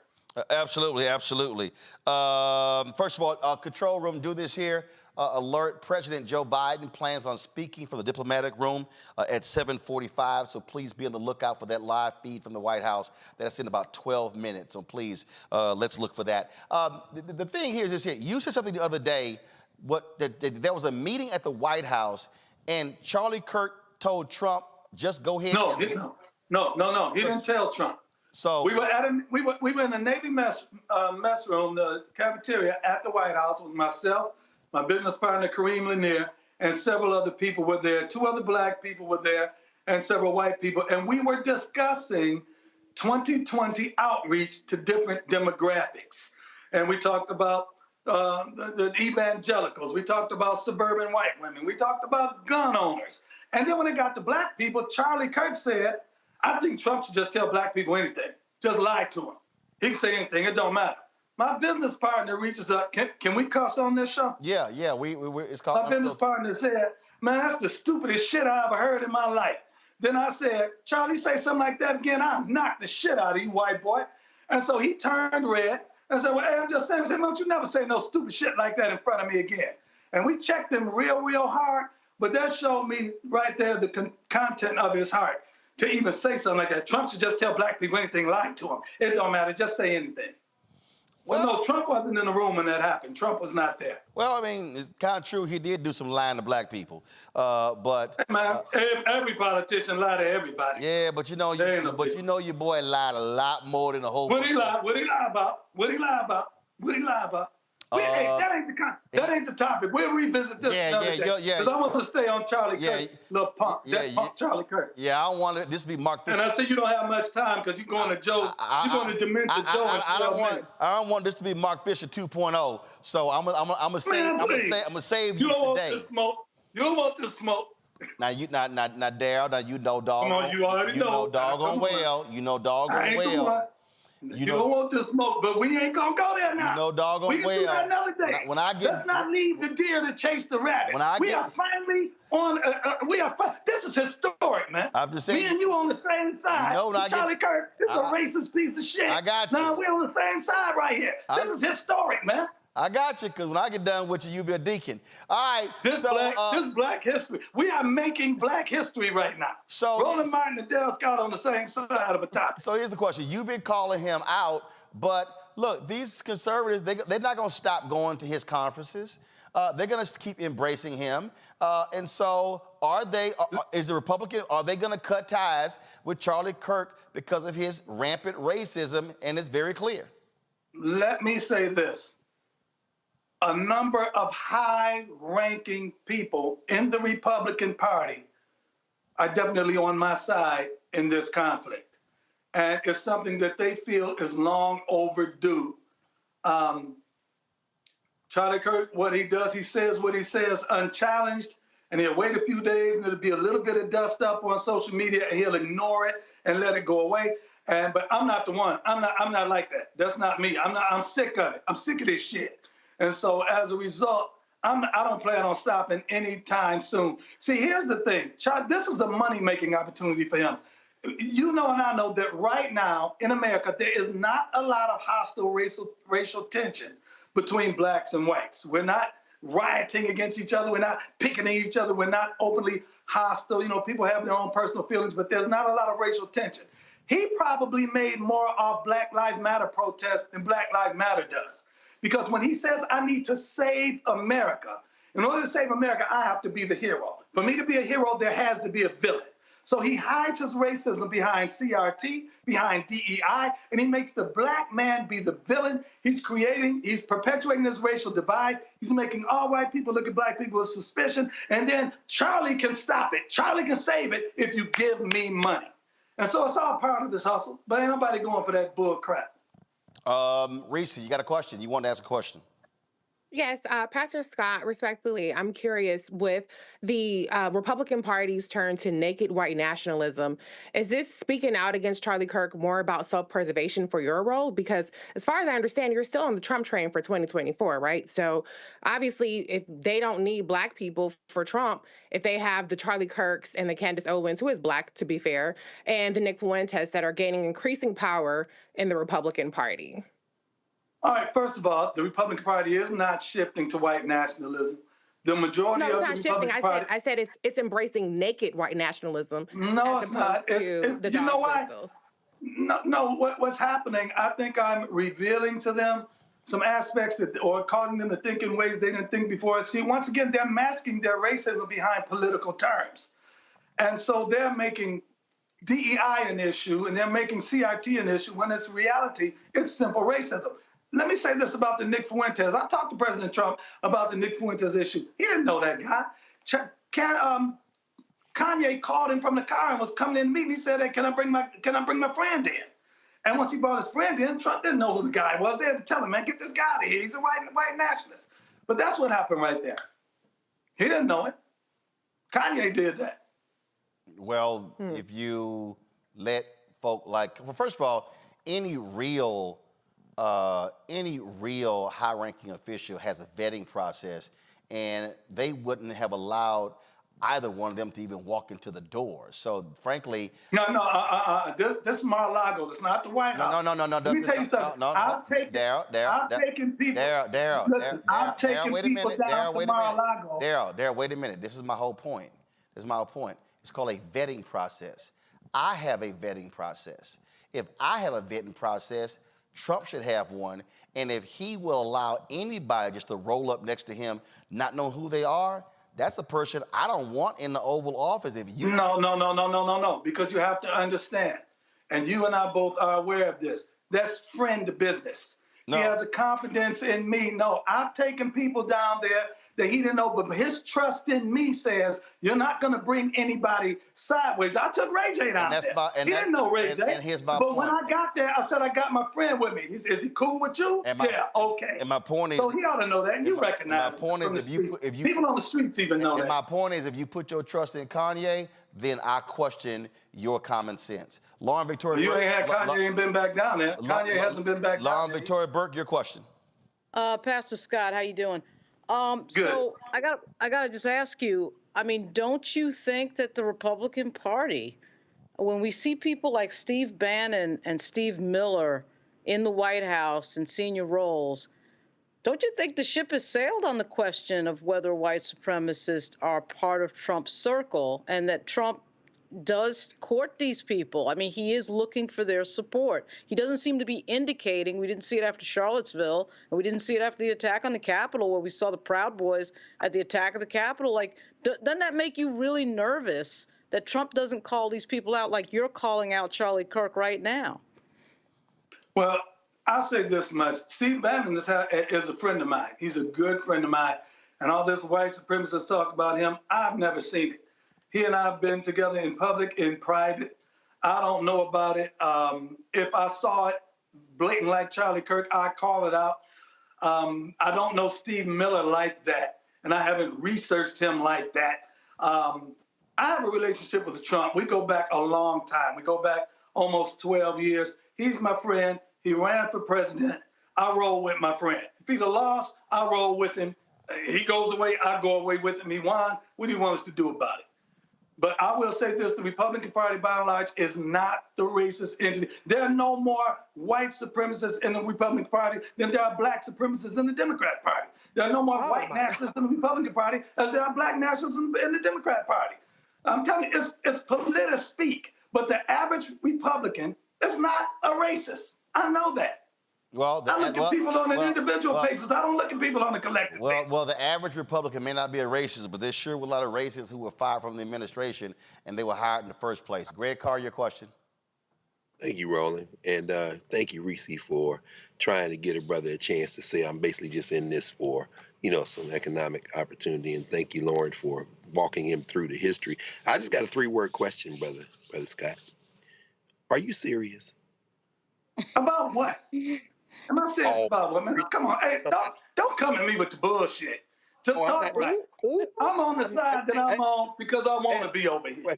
That's the thing. I'm over here because I want to be over here. And it ain't nobody else's business why I'm on this side. It's my business. It's a choice I made. I'm 65 years old. I do what I want to do. I roll with what I want to roll with. You say they're racist. I say they ain't racist. Now what? So I suppose I have a follow-up question then. Why? Well, I tell you what, for every incident of racism that you have, I can point at Joe Biden and say worse. Why are you over there with him? Why would you side with that racist? One second. First of all, Greg Carr's not with him, so you're wrong. Greg Carr. I don't know where he went. No. I'm telling you. I'm telling. Are you serious? Daryl, hold on. I'm telling you where Greg is. Greg, your second question. Go ahead. Thank you, Roland. As my mom would say, the hit dog hollers. So my second question is this. If it's just your business, why are you out here talking publicly? Because I want to. Why are you on here talking to me? Because you want to. Well, at this point, I'm talking with you because I want to make very sure that everybody who is listening to you is very clear that they probably shouldn't be listening to you on this issue. But then don't listen then. Whoever don't want to listen, don't listen. What's the problem? You came over here to talk to me. I didn't go looking for you. You came looking for me. Yeah, well, thank you, man. Right. So I must be important enough that you want to hear what I got to say. And if I ain't important enough for you to hear what I got to say, why are you over here? Thank you, brother. Well, we're here every Thursday. You're the new person in this equation. No, I'm not. I've been out here. You're the visitor. Know who I am. You're the visitor. Pastor. You know how to visit. The pastors visit different congregations and different churches. I know you know about visiting pastors. I know you know. I'm not the new person because I'm not the new person because you know who I am. I don't know who y'all are. You're visiting. I know who Roland is. I don't know y'all. I know Roland. I don't know y'all. But you're a visitor. We didn't come for you. We didn't come looking for you. We're here. You invited me. So don't get on him. Don't invite me and try to clown me. Because that ain't happening. All right. With the third don't invite me and try to clown me about the choices I make in my life. That's my business. Nobody clowned you. We asked you questions. Okay, don't try. I said don't try to clown me because I ain't the one. That's what we do every Thursday. Oh, clowning don't look okay, well, I ain't the one. It looks a lot different. It looks a lot different to clown. Well, we've been very nice. You're definitely the one. Well, I can clown too, so. All right. We all want to get on here. We have a clown show. Let's have one. Here's the deal. It is 7:45. We're waiting to go live to the White House. Daryl, I will continue to see. I'll continue to see how Charlie Kirk responds to you, and let's see if Republicans actually cut ties with him. You say they will. I don't think so. I don't know if they will or won't. They won't. I didn't say they will. We'll see. They won't. We'll see. If the track record is the same, they gonna embrace him. I tell you one thing. He'll learn how to STFU. I tell you that much. Don't be surprised if Trump still goes to his conference. We'll see. All right, Daryl. Thanks a bunch. Man, Folks, we got a note that the President Biden was going to be speaking at 7:45. First of all, some of y'all might be wondering why we started late today. Go to my iPad, please. House Democratic Caucus had their meetings at the Lansdowne Resort. I actually live near there, so the damn cops had us hemmed up, waiting for Biden to come out of his meeting. Traffic was backed up some 2 miles on the highway there. So that's why we started tonight's show 15 minutes late. We got a notice a while ago that this unscheduled announcement from President Biden speaking in the diplomatic room. It has been quite a busy day. The special prosecutor, the Republican special prosecutor, announced that he didn't have enough to charge Biden in this documents case. But what he did, Reese, he came out with this statement that says that cast doubt on the cognitive ability, called him elderly, and basically he did exactly what he wanted to do. He couldn't charge him, and all these mainstream people are now running with the story that Biden is old, feeble, can't remember, and they're seizing upon that. And people are listening to Merrick Garland. Why in the hell would you appoint a right-wing special prosecutor who didn't file any charges, but is now leaning into the one area that people have been criticizing Biden? Because you're an idiot. That's why. Because Merrick Garland is a disaster. Merrick Garland's been a disaster from day one. Okay, and Merrick Garland should have never been in this position. The way we got Merrick Garland is that Barack Obama wanted to appease Mitch McConnell, which was dumb. And then now everybody felt sorry for Merrick Garland, so they put him in the AG position when it should have been Doug Jones or Andrew Cuomo or Javier Becerra. And Merrick Garland has been an absolute unmitigated disaster. He's a mediocre lawyer with no cojones. That's who he is. And you want to talk about the wrong person showing up at the wrong time in history. that would be Merrick Garland. He seems to have he's oblivious to the idea that our democracy is on the line and that he's a key player in this moment. And he's been terrible from the very beginning. So, yeah, how we got to the special prosecutor who's laying out all this nonsense about Joe Biden's cognitive abilities or not is Merrick Garland. Merrick Garland is the reason. He didn't see this report before it went out, by the way. He didn't have any opinion of what was being written. The guy is an absolute disaster, and I don't know how he stays in there. I don't know why the White House counsel, who's married to Anita Dunn is supposed to be such a guru when it comes to communication strategy. Why haven't they figured out how to get rid of Merrick Garland? There's plenty of attorneys in Washington, D.C. So I am, I wish Monique Presley was here tonight because she sticks up for Merrick Garland. So I got to talk to Monique about this. But every time he comes up, he is a disaster, and he's been a disaster from day one. The Capitol got attacked. It took him forever to prosecute anybody, and that was after Benny's committee. And Merrick Garland is an airhead. I mean, what is so great about this guy? And here we go again with yet another thing that's connected to the failure of Merrick Garland. Well, I wanted to go to Reese there, but I think Lauren wanted to get a lot off her chest first. Yeah, she did that. And she did that. We appreciate you, Reese, go ahead. She stole all my thunder. Okay, Lauren? No, but the reality is that she's 100% right. Every single appointee of Trump was laser-like in precision and being completely a right-wing hack job, political hack that was going to do the bidding of Donald Trump. And so the idea that Merrick Garland used this person as a special prosecutor to look after a case for Biden, which should have just been a non-starter from the beginning, is ridiculous. And this is a political weapon. And of course, the media who wants a rat race, a media who wants something exciting to get on Biden, a media who has been driving home this narrative about Biden being old and unfit are seizing on this. But the reality is we all know that Joe is old, okay? He's old, he walk a little slower, he talk a little slower.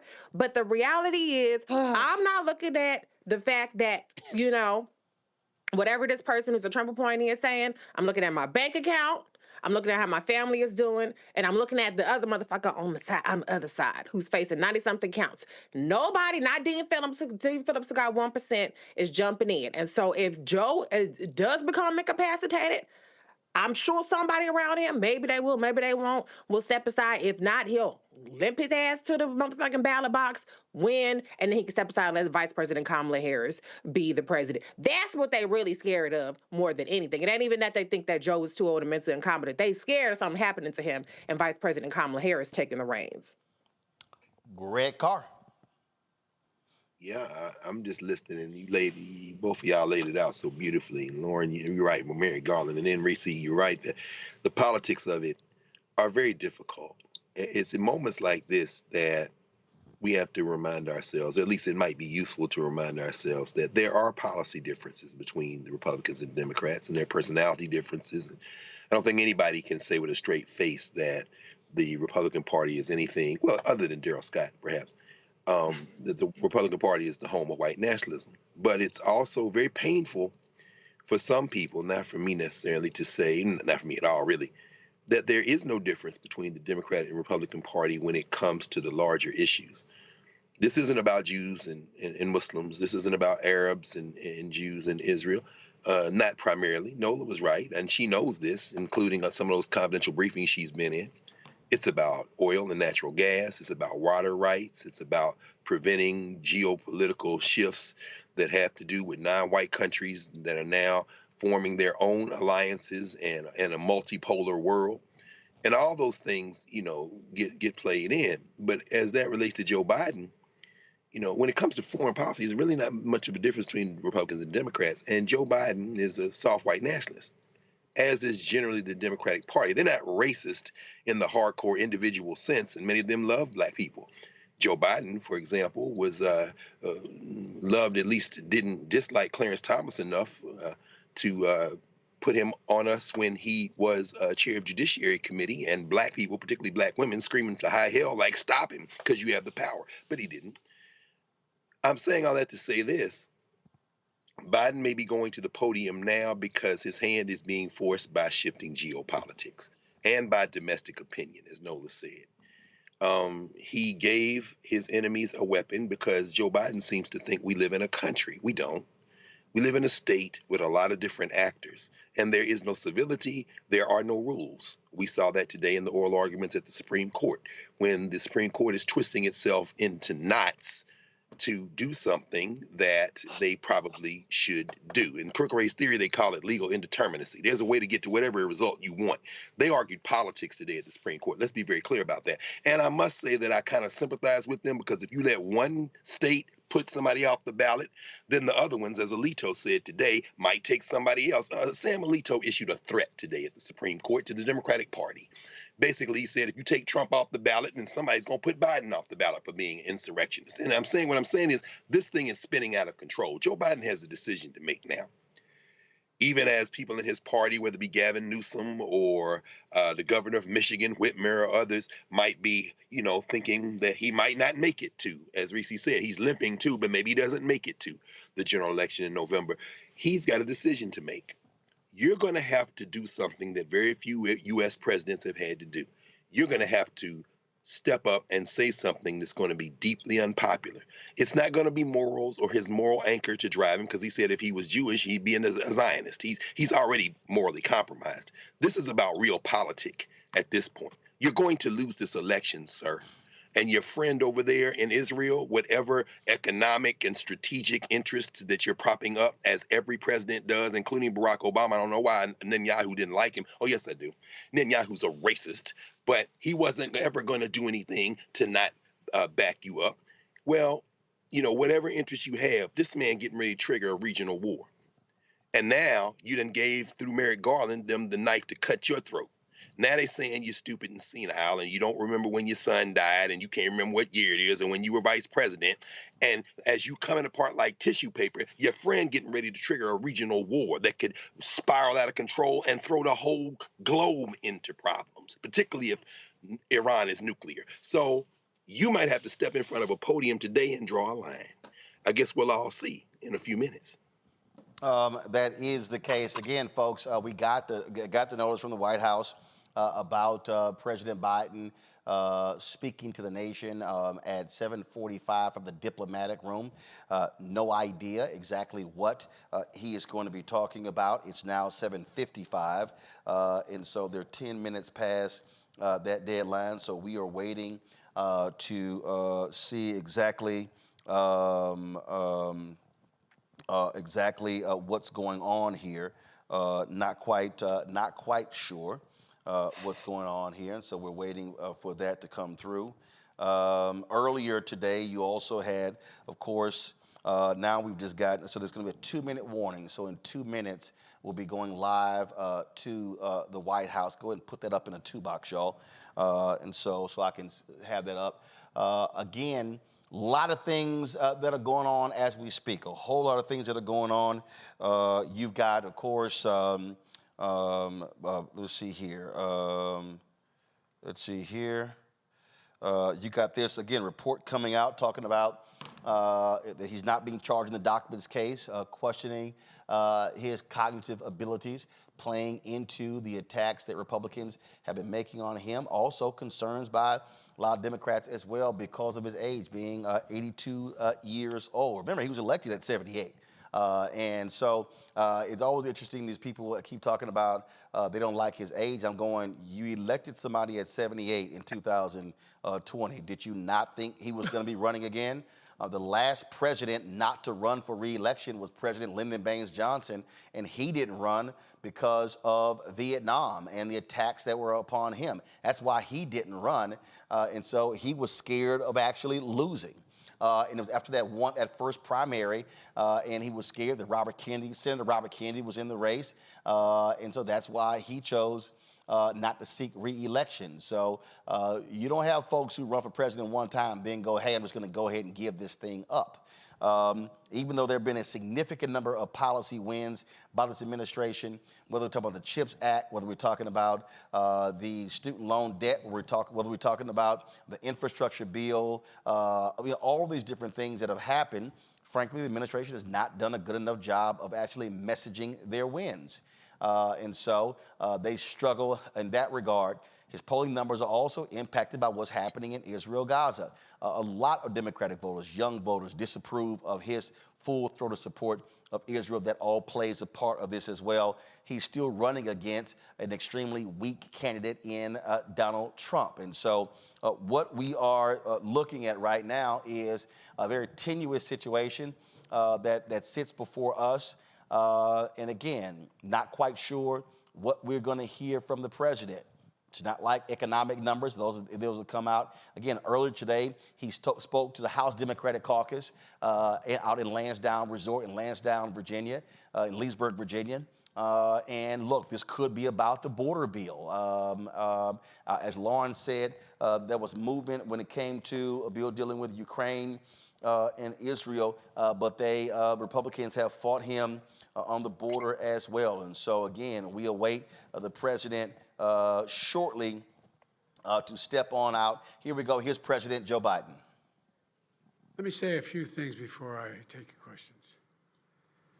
As you know, the special counsel released his findings today about their look into my handling of classified documents. I was pleased to see he reached a firm conclusion that no charges should be brought against me in this case. This was an exhaustive investigation going back more than 40 years, even into the 1970s when I was still a new United States Senator. The special counsel acknowledged I cooperated completely. I did not throw up any roadblocks. I sought no delays. In fact, I was so determined to give the special counsel what he needed, I went forward with a 5-hour in-person interview over 2 days on October the 8th and 9th of last year, even though Israel had just been attacked by Hamas on the 7th and I was very occupied. It was in the middle of handling an international crisis. I was especially pleased to see special counsel make clear the stark distinction and difference between this case and Mr. Trump's case. The special counsel wrote, and I quote, "Several material distinctions between Mr. Trump's case and Mr. Biden's are clear," continuing to quote, "Most notably, after given multiple chances to return classified documents to avoid prosecution, Mr. Trump allegedly did the opposite. According to the indictment, he not only refused to return the documents for many months, he also obstructed justice by enlisting others to destroy evidence and then to lie about it. In contrast," we went on to say, "Mr. Biden turned in classified documents to the National Archives and the Department of Justice, consented to the search of multiple locations, including his home, sat for a voluntary interview, and in other ways cooperated with the investigation," end of quote. I've seen the headlines since the report was released about my willful retention of documents. These assertions are not only misleading, they're just plain wrong. On page 215, if you had a chance, I know it's a thick document. On page 215, the report of the special counsel found the exact opposite. Here's what he wrote. "There is, in fact, a shortage of evidence that I willfully retained classified materials related to Afghanistan." On page 12, the special counsel also wrote for another documents, "The decision to decline criminal charges was straightforward. The evidence suggests that Mr. Biden did not willfully retain these documents. The evidence said I did not willfully retain these documents. In addition, I know there's some attention paid to some language in the report about my recollection of events. There's even reference that I don't remember when my son died. How in the hell dare he raise that? Frankly, when I was asked the question, I thought to myself, it wasn't any of their damn business. Let me tell you something. Some of you have commented, I wear since the day he died, every single day, the rosary he got from Our Lady of... Every Memorial Day, we hold a service remembering him, attended by friends and family and the people who loved him. I don't need anyone to remind me when he passed away or passed away. Simple truth is I sat for a 5-hour interview over 2 days of events going back 40 years. At the same time I was managing an international crisis, their task was to make a decision about whether to move forward with charges in this case. That's their decision to make. That's the counsel's decision to make. That's his job. And they decided not to move forward for any extraneous commentary. They don't know what they're talking about. It has no place in this report. The bottom line is the matter is now closed. I'm going to continue what I've always focused on, my job of being President of the United States of America. Now, thank you, and I'll take some questions. President Biden, something the special counsel said in his report is that one of the reasons you were not charged is because, in his description, you are a well-meaning elderly man with a poor memory. I'm well-meaning, and I'm an elderly man, and I know what the hell I'm doing. I've been president. I put this country back on its feet.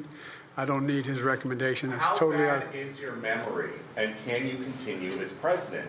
My memory is so bad, I let you speak. That's Do you feel your memory has gotten worse, Mr. No, look, President? my memory is not good. My memory is fine. My memory, take a look at what I've done since I become president. None of you thought I could pass any of the things I got passed. How'd that happen? You know, I guess I just forgot what was going on. Mr. President. Voters have concerns about your age. How are you going to assuage them? And do you fear that this report is only going to fuel further concerns about your age? Only by some of you.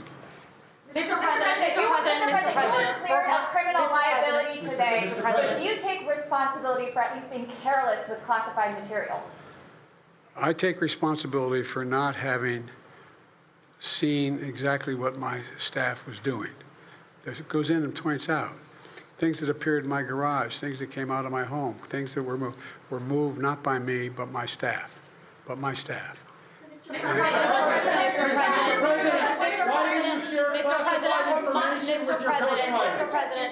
Mr. President, for months when you were asked about your age, you would respond with the words, "Watch me." Many American people have been watching, and they have expressed concerns about your age. That is your judgment. That is your judgment. That is not the judgment of the press. They express concerns about your mental acuity. They say that you are too old. Mr. President, in December, you told me that you believe there are many other Democrats who could defeat Donald Trump. So why does it have to be you now? What is your answer to that question? Because I'm the most qualified person in this country to be President of the United States and finish the job I started. Do you believe that, Mr. President, why are you confusing the names of world leaders? I did not share classified information. I did not share it. With your ghostwriter? With my ghostwriter, I did not. Guarantee you did not. What the counsel said? Well, no, he did not say that. Okay. He did not say that. Mr. President, well, let me answer your question. The fact of the matter is, what I didn't want repeated, I didn't want him to know, and I didn't read it to him, was I had written a long memorandum to President Obama why we should not be in Afghanistan. And I was multiple pages. And so what I was referring to, I said classified. I should have said it should be private because it was a contact between the president and the vice president as to what was going on. That's what he was referring to. It was not classified information in that document. That was not classified.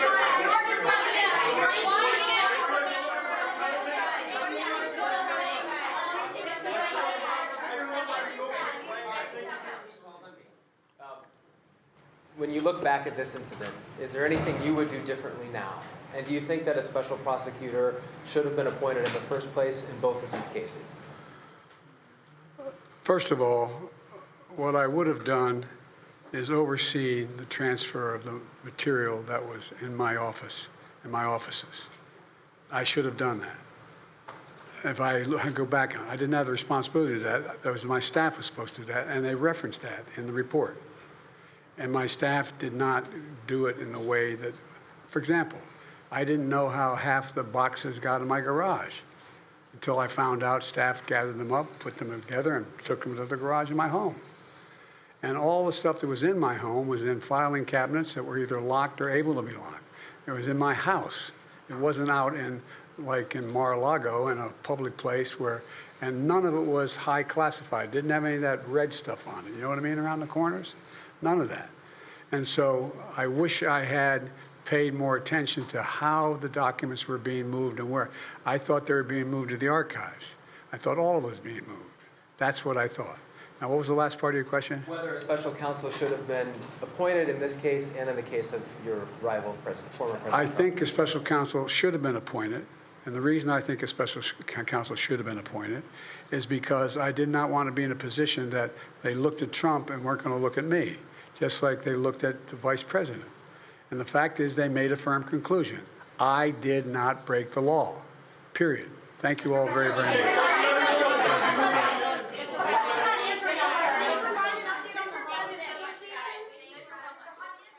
President Joe Biden there addressing the White House press corps after today's. Go back.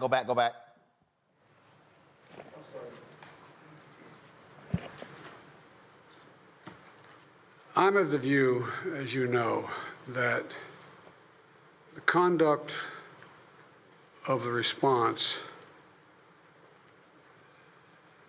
in the Gaza Strip has been over the top. I think that, as you know, initially, the president of Mexico, Sisi, did not want to open up the gate to allow humanitarian material to get in. I talked to him. I convinced him to open the gate. I talked to Bibi to open the gate on the Israeli side. I've been pushing really hard to get humanitarian assistance into Gaza. There are a lot of innocent people who are starving, a lot of innocent people who are in trouble and dying, and it's got to stop, number one. Number two, I was also in a position that I'm the guy that made the case that we have to do much more to increase the amount of material going in, including fuel, including other items. I've been on the phone with the Qataris, I've been on the phone with the Egyptians, I've been on the phone with the Saudis to get as much aid as we possibly can into Gaza. There are innocent people, innocent women and children who are also in badly in need of help. And so that's what we're pushing. And I'm pushing very hard now to deal with this hostage ceasefire because, I've been working tirelessly in this deal. How can I say this without revealing it? To lead to a sustained pause in the fighting, in the actions taking place in the Gaza Strip. And because I think if we can get the delay for that, the initial delay, I think that we would be able to extend that so that we could increase the prospect that this fighting in Gaza changes. There's also negotiations. You may recall, in the very beginning, right before Hamas attacked, I was in contact with the Saudis and others to work out a deal where they would recognize Israel's right to exist, make them part of the Middle East, recognize them fully in return for certain things that the United States would commit to do. And the commitment that we were proposing to do related to two items. I'm not going to go in detail, but one of them was to deal with the protection against their arch enemy to the northwest, northeast, I should say. The second one, by providing ammunition and material for them to defend themselves. Coincidentally, that's the time frame when this broke out. I have no proof what I'm about to say, but it's not unreasonable to suspect that the Hamas understood what was about to take place and wanted to break it up before it happened.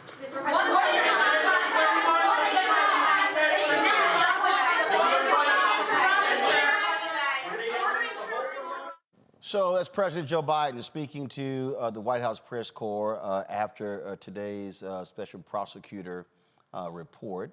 He's not going to be charged in the document case, but this special prosecutor, a Republican, Trump appointee, questioned the mental acuity of this president. This was an attempt, obviously, by the White House to send the president out. The question I will first pose to my panel, Lauren, I'll start with you. Was it smart for this White House to send the president out at 7:45 tonight, came on about 8 o'clock, to address this issue when they already issued a stinging rebuke to this? Was it smart for them to send him out? Was this their effort of saying they would rather have him speaking on this as opposed to just their response? Yeah, I think that the way that went was not great. I think that it was not a particularly good idea to do this. He starts off the statement effectively repeating exactly what he said in Leesburg.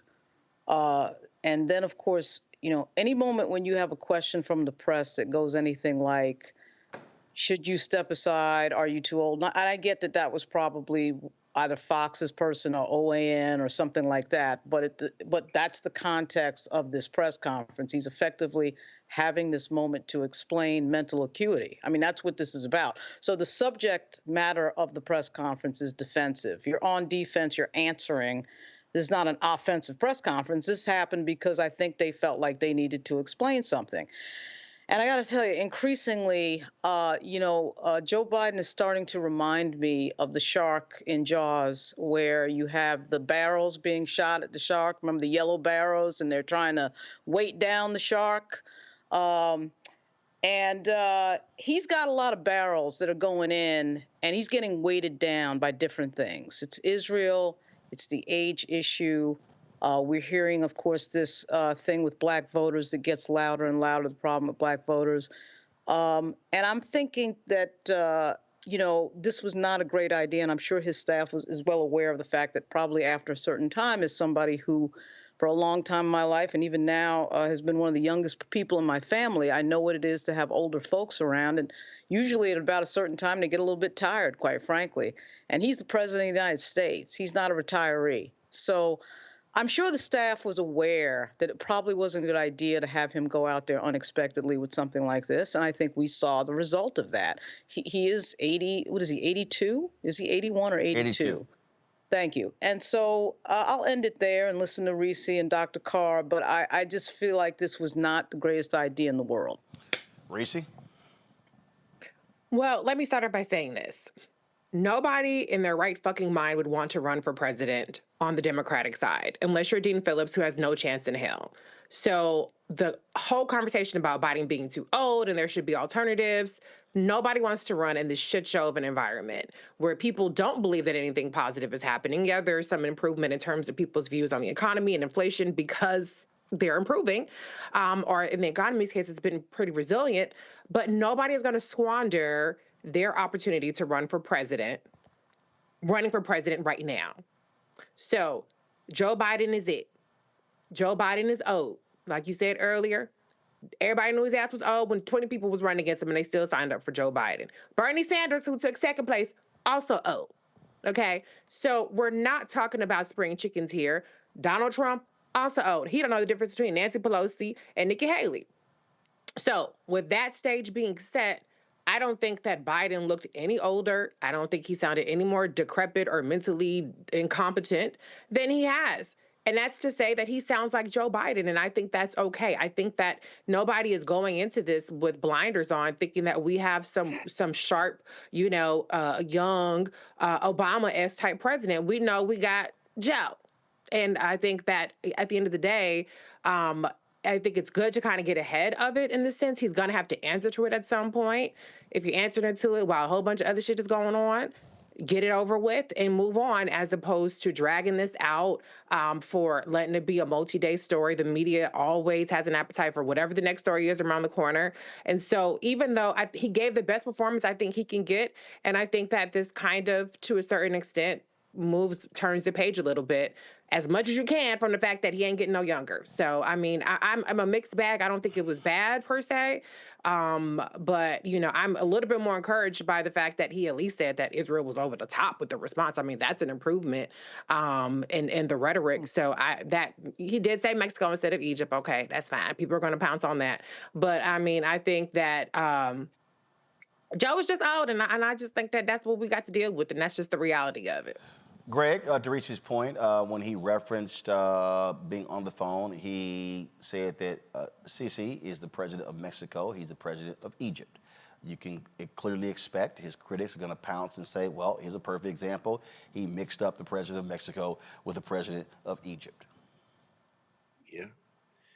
Yeah, I mean, first of all, I will not admit, not confess, I'll observe in myself a continuing desire for things to just come to a head.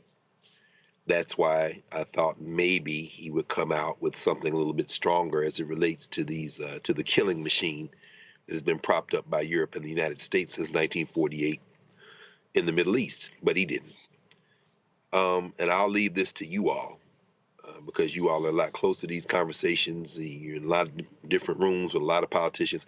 I think we probably would all come to the same conclusion, though, and that is that his staff, basically, right or wrong, good or bad, felt that they had no choice but to call this press conference rather than give, as you say, Reese, these Republicans a whole day news cycle to pick apart what the special prosecutor laid out. That having been said, Joe Biden is just not a fighter. He got a little animated there near the end, but quite frankly, Donald Trump is brain-addled. He is often incoherent. And the minute the reporter asked, well, should you step aside? My response, perhaps even Gavin Newsom's response, or anybody else who's not going to be president. I agree with you, Reese. They're going to run with this guy unless he's physically not with us anymore. My response would have been, you should ask Donald Trump, who doesn't remember anything. You should ask Donald Trump, who never served in any elected office until you put a reality TV star and a failed businessman in as the president of the United States, a man who has made such spectacular displays of lack of mental acuity that for you to even ask that question lets me know that you're not an honest reporter. Joe Biden, in other words, should go for the jugular. But as seems to be the case with the contemporary Democratic Party, they never miss an opportunity to miss an opportunity. I don't think they felt like they had any choice but to put him out there tonight. And perhaps in retrospect, it will have been the right choice because at least you got him on TV in the same day that the report came out, and maybe you can get a news cycle or two and then it's over. But at the end of the day, it doesn't bode well for where this world is right now, that the United States of America is about to enter a presidential election, perhaps not unlike Ukraine, perhaps not unlike Salvador or other places where TV stars and comedians and others are about to assume leadership with one major difference. This is the country with all the damn nuclear weapons and the big economic engine. This should scare the shit out of everybody in the world, much less the United States of America. I'll say this here. If I had to make a judgment, I believe this was a mistake by the White House to put President Biden out. He had already addressed the issue at the House Democratic Caucus at the Lansdowne Resort. I think what they wanted him to do was to be able to take some questions. To me, what you do is you have a good night's rest. You come out, you call a news conference for 11 o'clock or 1 o'clock tomorrow. You take those conferences. You allow them to sit here. Look, they're going to say what they're going to say regardless. What you do is you come out extremely sharp. And again, you have a very clear focus and line of attack. Let's be perfectly clear. And yes, you're right, Greg. What you stand there and say is, you stand there and say, oh, I'm sorry, you're questioning my mental ability. Donald Trump said 33 times on the witness stand he couldn't remember. You're questioning my mental ability. He forgot who his wife was when he gave a deposition. So, yes, sir. So to your point, that's really how you have to respond. This, to me, was a White House communications apparatus or senior staff that was somehow spooked. That's utterly ridiculous, okay? Listen, the special prosecutor did that. And then what you do is you send your team out, lighting into the special prosecutor, saying, oh, you couldn't charge him, he had nothing else. So what you then chose to do was to be a Republican and then attack him. And I'm sorry, are you a special prosecutor or you're a neurologist? That's a good one. Yeah. That's what you do.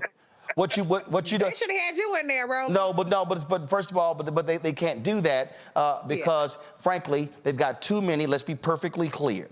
Part of the issue here is that they got too many people around him who've been around him for years, and they need fresh blood to be also perfect, to also be clear. You need people who are going to be extremely sharp, and as to Greg's point, is going to understand and fight back. You need people who are going to hit. Yes, and I would have said, oh, I'm sorry, you're talking about me against the same person who couldn't figure out who Nancy Pelosi was, and he kept talking about Nikki Haley, or Nikki Haley was Nancy Pelosi. That's what you do. To Greg's point, yes, you're now in a battle. The battle that Joe Biden is in right now is right as we speak on this day in February is not a battle against Donald Trump. He is literally in a battle against his own party. Yeah. And there are people who are questioning whether you can do it. And did a little bit of it. I'm sorry, if you tell me, hey, are you up to the task? I'm going to sit here and say, yes, this bill, and this bill, and this bill, and this bill, and this bill. I'm going to say, folks, the facts do not lie. If you look at the substantive things that have happened in the first 3 years of the Biden-Harris presidency, they have actually accomplished more than Obama-Biden in their first 3 years. You sit them side by side, it's just true. This ain't nothing about, oh, man, you want to prop them up? No, it's not. But what you have to understand is it is there. It is present. And I go back to 1984. I go back to 1988. And I remember in 1984, there was a speech that was given in San Francisco. And in that particular speech by a candidate that did not win, what did he say? He was talking about where we are going in this country. He was talking about what we need in this country. He was talking about the things that matter in this country.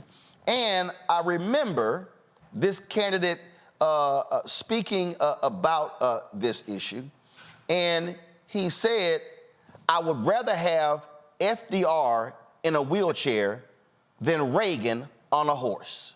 That's right. That's right. That's right. For all y'all Democrats out there who didn't see it, you want to live, go listen to it. That's your line of attack. Give me an 82-year-old Joe Biden who respects his wife, who cares for his children, who is not going to stand before the American people and lie. Give me an 82-year-old Joe Biden who has not had to run out cabinet members, who has had to not run out administrate. Give me a Joe Biden who does not attack Gold Star families. Give me a Joe Biden who will pay deference and respect to dead soldiers when Donald Trump did not want to go out in the rain to mess up his hair, and he called soldiers who died in wars losers when that fool used bone spurs to get out of actually going into the military.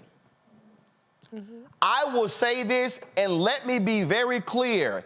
Jen O'Malley, Anita Dunn, and the entire apparatus, this nice, wonderful, play it safe strategy, that shit ain't working.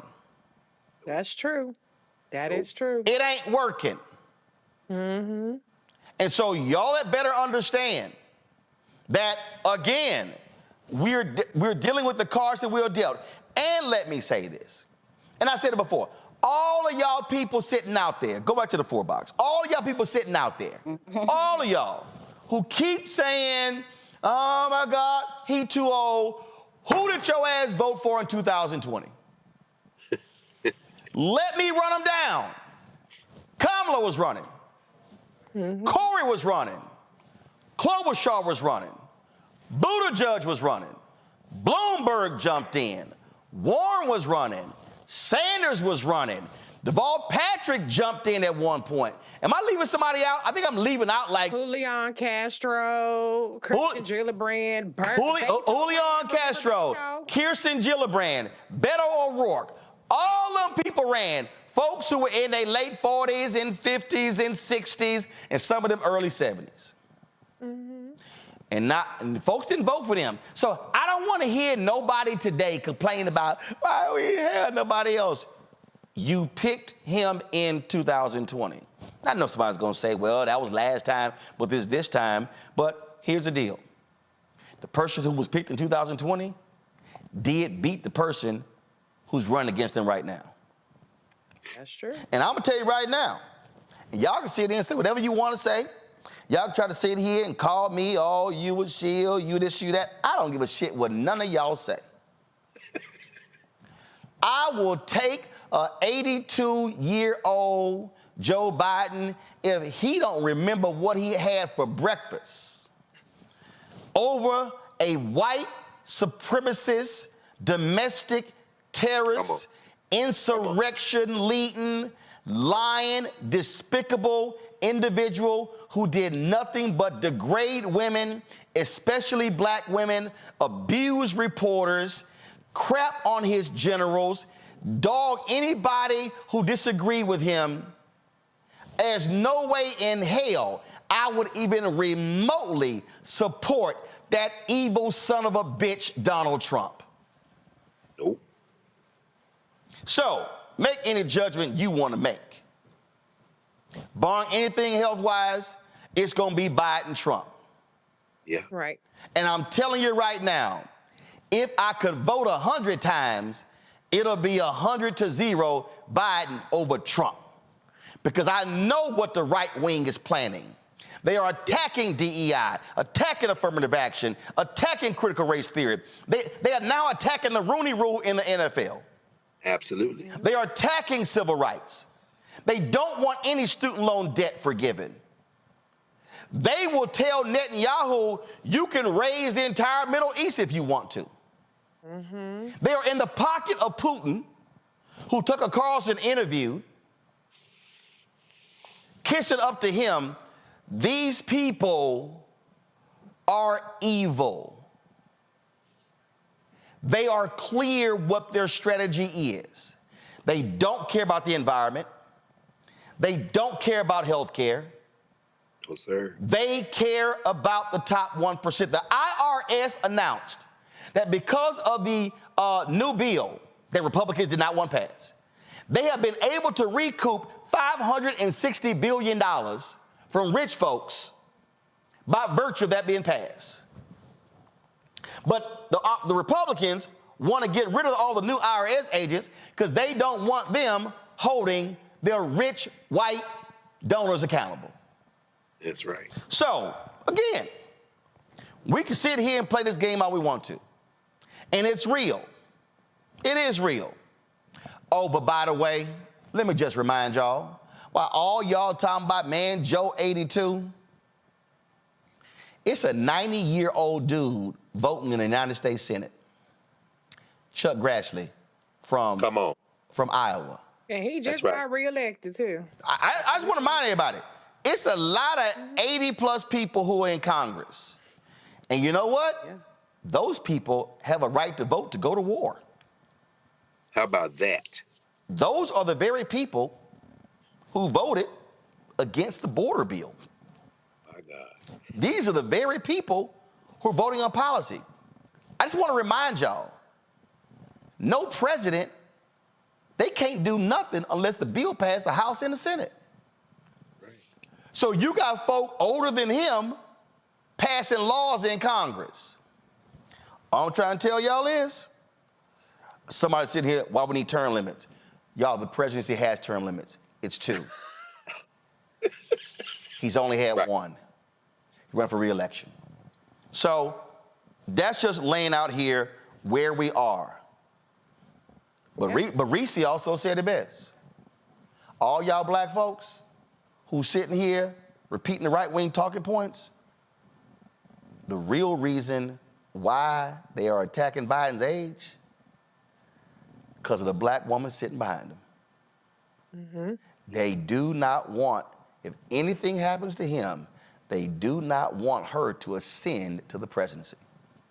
There's a reason why the Russian bots attacked her more than anybody else. Yep. Let's be real clear.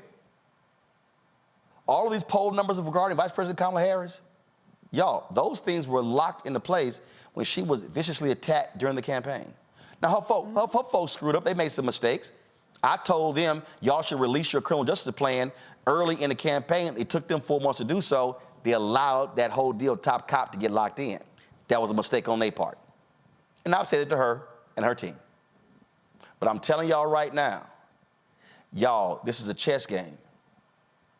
And understand, the right, they want the power of the Oval Office. Absolutely. Biden-Harris is the only thing standing in their way. And the last point, for those of you saying, well, we survived the last 4 years. Attorney General Stephen Miller. That man stood in Washington, D.C. on January 6th and called for those domestic terrorists to storm the Capitol. He sat in that White House and watched them do it and refused to pick the phone up, even when Republicans were calling saying our lives are in danger. He wanted them to lynch his vice president. Mm-hmm. That's the person who we absolutely cannot get close to the Oval Office. Reese, Greg, Lauren, thanks for being on today's show. I appreciate it. Folks, tomorrow I'll deal with Big Pharma. I didn't have time to it because of President Biden's news conference. So again, I appreciate y'all joining us. Thank you so very much. Support us in what we do, folks. So you're joining the Green Funk Fan Club. So you're checking money order to P.O. Box 57196, Washington, D.C. 20037-0196. Cash App, $RM Unfiltered. PayPal, R Martin Unfiltered. Venmo is RM Unfiltered. Zelle, Roland@RolandSMartin.com. Roland@RolandMartinUnfiltered.com. Be sure to get a copy of my book, White Fear, How the Browning of America is Making White Folks Lose Their Minds. Available at bookstores nationwide. Get the audio version on Audible.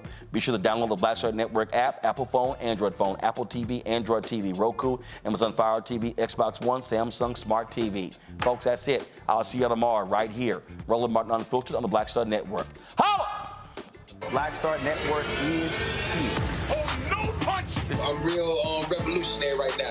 Thank you for being the voice of Black America. All momentum we have now, we have to keep this going. The video looks phenomenal. See, there's a difference between Black Star Network and black-owned media and something like CNN. You can't be black-owned media and be scared. It's time to be smart. Bring your eyeballs home. You dig?